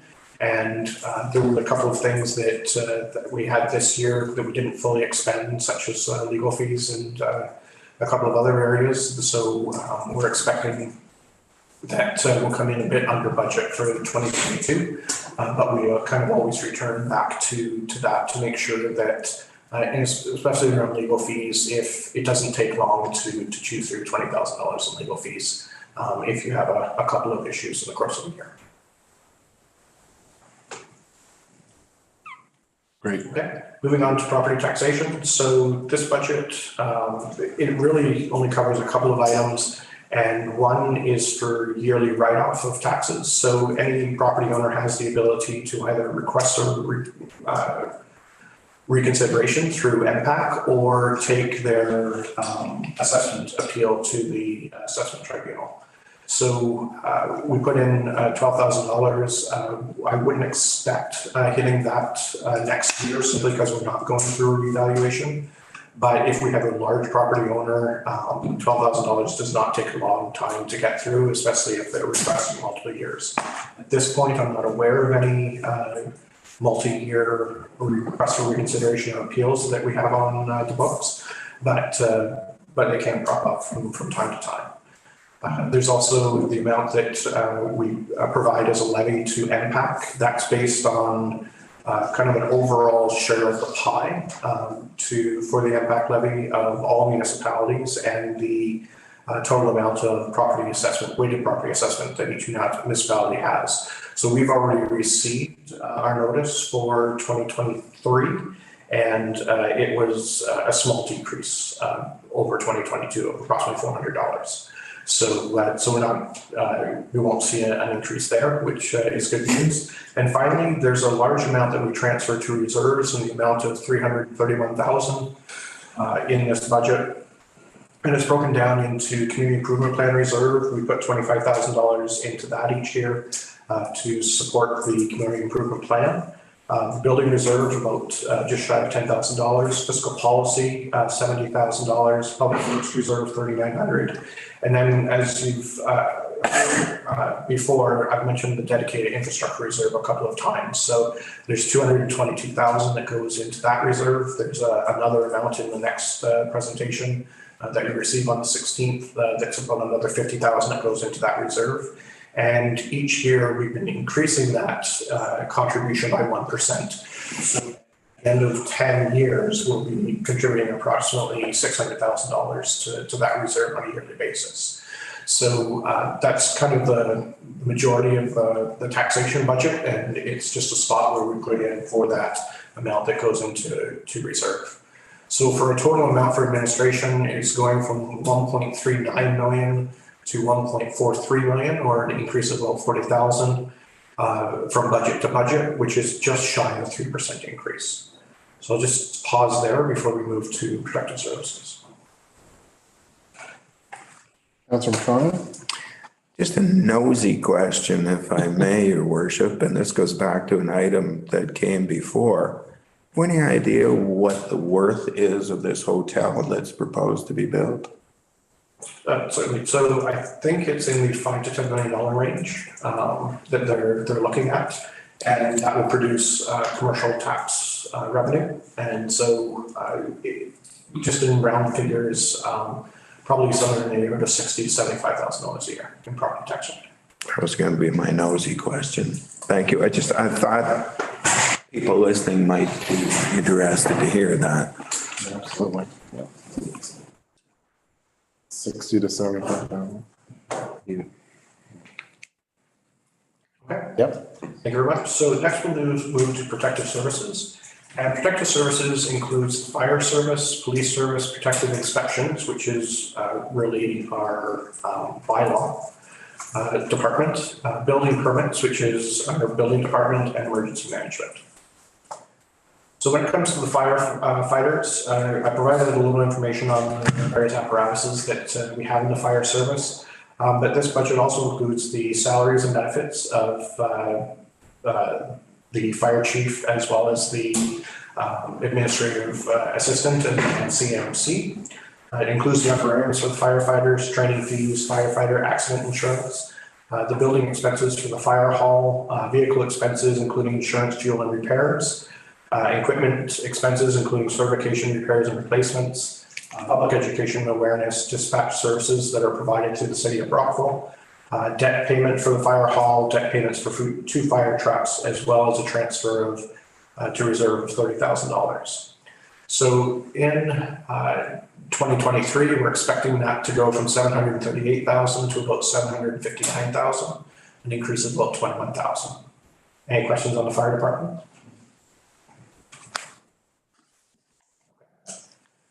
So next we'll talk about police department, and I think I noted earlier in a previous meeting that our OPP levy for 2023 is actually going down by $48,000. So it's $48,000. So it's produced on an overall formula that's set at the province level. There's a base amount per property that is actually going down from 172 to 165 per property. And then they also do it based on your volume of service calls. So every single call that is made to the OPP is monitored from the town of Prescott, as well as all the municipalities that the OPP are in. And they use a 4-year sliding scale to be able to say, what are your portion of service calls versus all of the other municipalities and that they respond to. So I was provided the information in here as to exactly how that funding works. And as you can see, it goes from 1.25 million to 1.21 million for 2023. So we're quite happy with that, obviously. And the other portions that this particular budget provide for is a honorarium program, or sorry, the donation or bursary to the South Carolina District High School that's done on a yearly basis. There's also the RIDE program that the municipality receives funding for, as well as enhancements to the mobile crisis response team. To be able to provide training to organizations. And then there's also a small stipend amount that I think we've talked about previously for some members of the committee or of the board. So the province requires that the provincial appointed members are to be provided with a stipend or an honorarium of $154. It's been the determination in the past that it would be applied to all board members, but I think we've made a change to council members more recently, and then we're hoping with the new configuration of the boards that we're able to do away with all of those honorariums, because it really is a hodgepodge across the board of what municipalities do. And so we would like one set of rules, and one set of rules will be applicable to the board that we recommended, which is Augusta, Edwardsburg, Cardinal, and Prescott, and then we're able to move forward with that. And then the honorariums are not, even though they're stipulated by the province, are not supported by the province. So that is certainly something that we're making a point, is that it's great that you want to provide provincial appointees with remuneration, but if you're not supporting it, then perhaps it's a decision that should be made locally. Next, we'll go to the bylaw department. And this particular department includes a portion of the manager of building bylaw, a portion of the administrative assistant, as well as 100% of the bylaw officer. The bylaw officer is shared with Augusta Township. It's our employee, but we share between the two municipalities. And we expect that to continue in 2023. So you'll see when we get to revenue in a few weeks that an amount comes in to offset that cost. Also included in here is animal control. We're happy to say that as of January 1st, we moved to a new animal control provider. And we believe it's the same one that North Grenville uses and at a much less cost. So it was costing us approximately $20,000 a year previously to have the person on call and be able to respond. We've been able to reduce that to approximately $4,000 and then paying for any boarding fees that may be required. So we're happy that that was instituted as of January 1st. We had expected that it would be instituted earlier in 2022, but really struggled to find anyone. And so there was a bit of overspending in 2022. You'll see that in that line, but we're happy that we're able to actually shed quite a bit in 2023 as we move forward. The building department includes a portion of our manager of building bylaw as well as an administrative assistant. It also includes the software and licensing fee for the department software as well as travel, training, memberships, and other department expenses. The reason we do split those two is that functionally they act very closely together, but there's an information report that we are required to submit each year to the province, and all municipalities are required to submit it, and that's a distinction that we have to make on that report, so that's why we track it separately. And finally, there's emergency measures, and emergency measures is all of the expenses related to Municipal Emergency Management Control Group, or MECG. That's the group that meets when there's an emergency. So in the last couple of years, when an emergency was declared for COVID, that group met on a regular basis, changing as guidelines changed, we would actually work to ascertain what that meant for town facilities and employees as well as residents, and be able to do that. Also, when the emergency was declared for the train derailment, that group was called together, had several meetings throughout that day to coordinate response and be able to make sure that everyone was safe, and the proper engineers were able to be on site to ascertain any damage to the bridge, that sort of thing. And so we put $5,000 a year aside to be able to cover any of those expenses that might come up. We do have several new members this year, so we're going to incur some training expenses to go through and make sure that everyone's trained up appropriately on emergency management. And but normally it's an amount that we don't fully spend, but is there just in case there's an emergency that we have to respond to. So in total for protective services, it's a $2.26 million budget. We're looking like it's going to decrease by approximately 27,000, and that's mostly due to the decrease in the police services, as we mentioned earlier. So the summary to date, at this point, we're about halfway through our budget. We're at about 4.765 million. I have to look at this on the screen here. For 2022, increasing to 4.822 million, or 56,000. That's an increase of about 1%. And if in terms of taxation increase, it's an increase of 1%. Approximately. So that's where we sit at about the halfway mark between budget to budget, and that's the amount that we would determine what we would increase the levy by.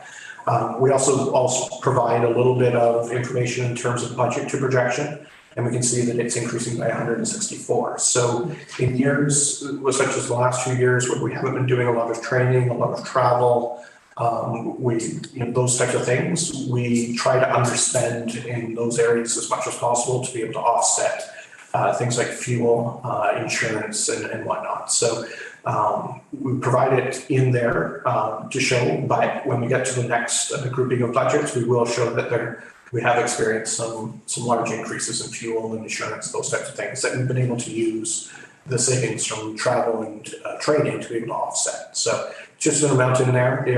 If I was suggesting that we're going to spend $5 million this year, we're going to go down to 4.8 in terms of a projection to budget. I better have some really good answers as to how I'm actually going to decrease those expenses and what's changing and what is fundamentally changing between this year and next year. So we always use that as a guideline to be able to say, are we expecting major decreases, or are we kind of returning back to a more historical and having a little bit of flex room in there? As we kind of talked about in our first meeting when we were talking about budget, bringing it down to absolute bare bones with no flex means every time we come back, or every time we have a variance, I'd have to come back and say, we're not going to make it on fuel. We need to find $30,000 somewhere. So, and the last thing you want to do is then have to pay or add additional increases to the tax levy to cover those. So we always provide a little bit of flex in there, but that flex is becoming less and less as we go through the years.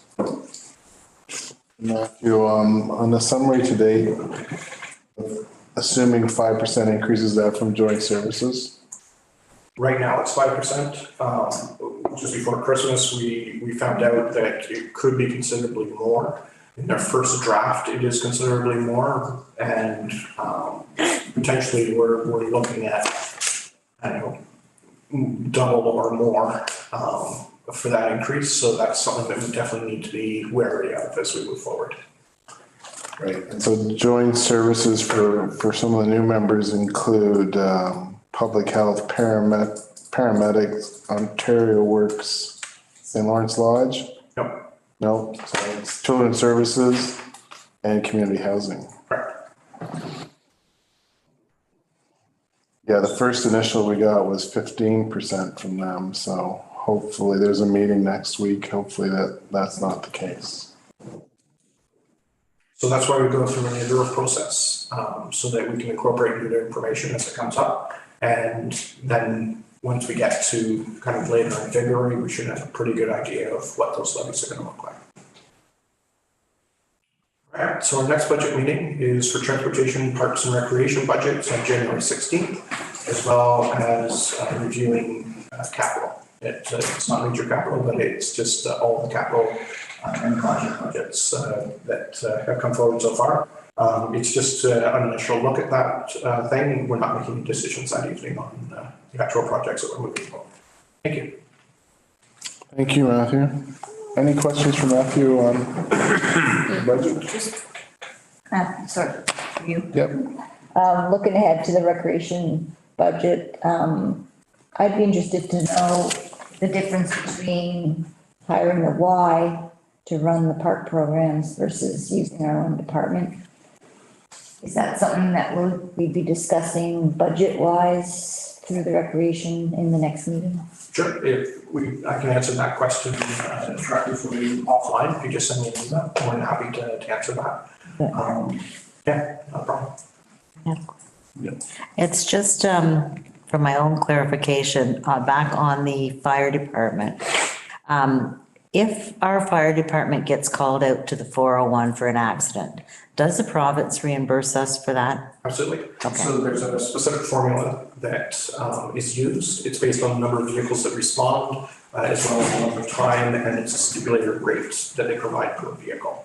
So each time we call to the 401, we're able to make that claim and respond to it. Also, sometimes we might be called for in Augusta or Everett Cardinal, depending on where the location is. And so we're able to bill the province for those as well. Thank you. Councillor Kirkby? So just on to Councillor Lockett's comment there. Does that amount change with the inflation? Is that, how often is that looked at, the costs? They set it every couple of years. It just changed, I believe, last year. And it hadn't changed for a few years previous to that. We'll have to take a look to see if they're intending on changing it again. Thank you. Fuel alone. The fuel alone would be a lot. All right. So. Okay.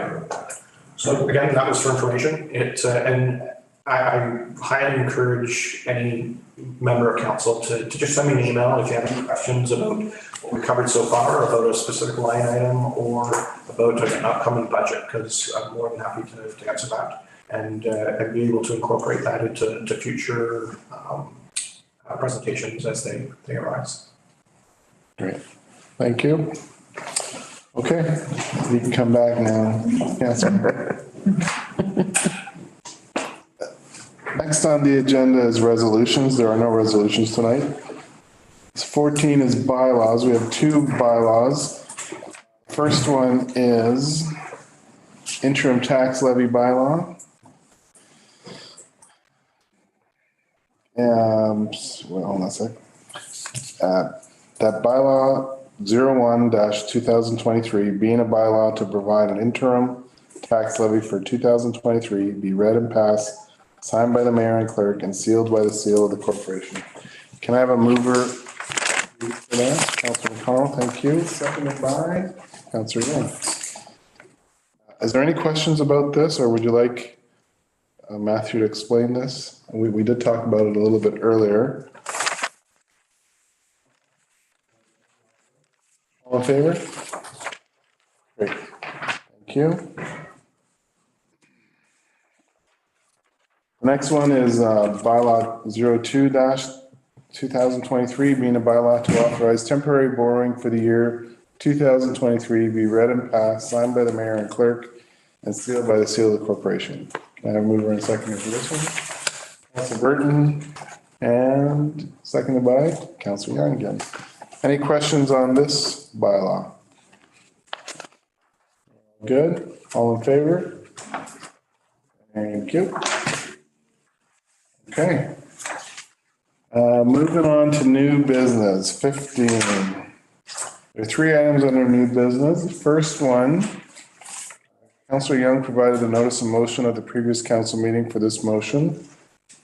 I get to read it? Okay.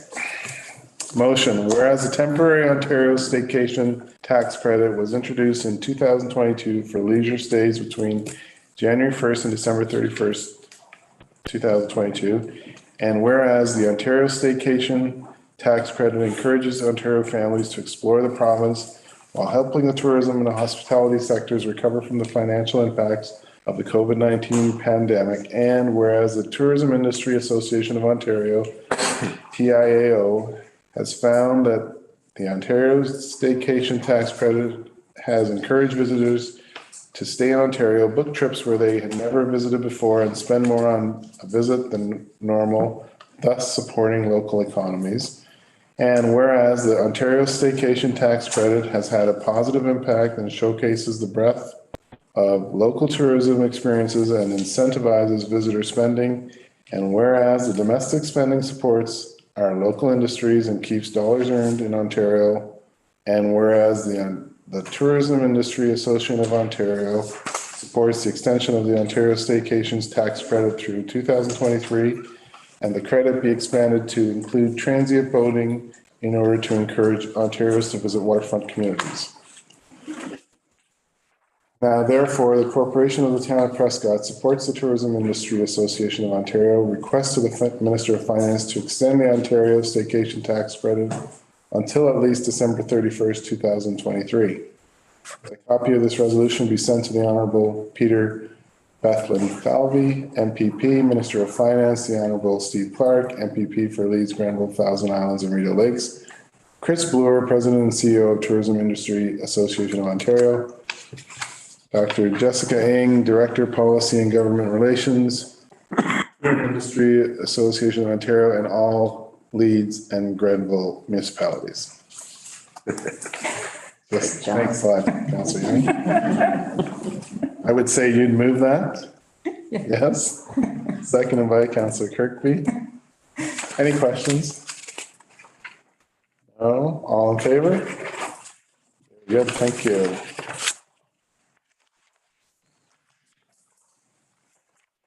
All right, 15.2 was the resolution on removal of councillor's ability for the office of the Integrity Commissioner. I brought this one forward from the last information meeting. Matthew, did you want to talk on this? Certainly. So you pulled the actual resolution that was passed. I can't find it. Subsequent to it actually provided the basis for Petroleum to pass their motion. And what we notice is there's a fine distinction between the two. One, in McGarry's, it says that the Integrity Commissioner doesn't currently have that power, and the province needs to look at ways in which to recall. It doesn't say that the Integrity Commissioner necessarily would be given that power. In in the one that came before council from Petrolia, it said that the integrity commissioner should be given that power. So I thought it was important for council to see the original motion as they may wish to. You can decide either one that you want to support, but they are slightly different in what they're suggesting. As I mentioned, Gary is just for the province to look at how you would recall a councillor under those conditions versus the one that we discussed was specific to the integrity commissioner. Okay. So is there, you'd want us to support one or the other, not both? You can absolutely, but just note that there is a motion somewhere. Right. Is there an appetite in the room to support either of these motions? Yes. Is there one which one did you say was better? They're both very well written. I think McGarry provides a little bit more leeway for the government to look at options as opposed to stipulating that it's integrity commissioner. Okay. I move a motion that we support the McGarry resolution. Can I get a seconder? Councillor Kirkby. All in favor? Sorry, through you, Mayor Schenker, the mover was Councillor Kirkby, and who was the seconder? Sorry, Councillor Burton. Okay. So, all in favor? 1, 2, 3, 4. Okay, good. That passes. Thank you. Question? No, but it should be made clear that just because the integrity commissioner recommends the expulsion of a member of council, that doesn't mean council has to agree with that recommendation and do it. It's still council's decision. Okay. It says, okay. Thank you. So we'll move on to the next one, which was Councilor Kirkby, you talked to this one, Federal Cannabis Action Year. Yes, I did. You want to put a motion forward on this one? I would like to put a motion forward to support this one here, the AMO Association. It just makes sense that either the town or townships have the ability to inspect homes where these licenses are given to ensure that they comply with the actual license they have, or that the information be shared from the federal government or the inspections that take place. Yes, I'd like to put a motion forward to support the AMO Association of Municipalities of Ontario. Okay. All right, so we have a mover, we have a seconder for this. Councillor McConnell. Any further discussion? Yes. At some point in this thing, it says municipal governments are faced with a lack of awareness of facilities in their communities. And I think that's what this whole thing goes to. We have no input here. We've already had one instance where we had a medical grow-op that basically caught fire and could have exploded, and our fire department didn't even know what was in there. They took their lives in their hands because of the stuff that they use to I don't know what the heck they do with it, but it's highly explosive. And the fact that something like that can be legislated or approved by some health department or something and open up in town and we don't know about it, that's not right. It's not safe. It's not safe for the neighboring buildings around that. It's not safe for our firefighters. Our firefighters make a point of visiting our municipal industries and commercial buildings, making themselves familiar with what's in there in case they have to go in. And they had no idea that this was there. So we need to support this. I agree with Justin over there. It's a bad situation and it needs to be looked at. Thank you, Councilor McConnell. Anyone else, Councilor Rocket? Well, I support what they both have said. Sounds like you've got a same feeling around the room. All in favor? Thank you. Okay, moving along, we have 16, there's no notices of motion, there's no mayor's proclamation tonight, there's no media. So we're gonna move into a closed session. We're gonna make the motion, and then we're gonna take a 5-minute comfort break. So the motion is the council move into closed session at 8:41 PM to discuss matters pertaining to 19.1, approval of the closed session minutes, and 19.2, identifiable individual. 19.3 is purchase and sale. Can I have a mover and seconder for this? Councilor Burton and Councilor Lockett, all in favor? Great. So we'll take a 5-minute break.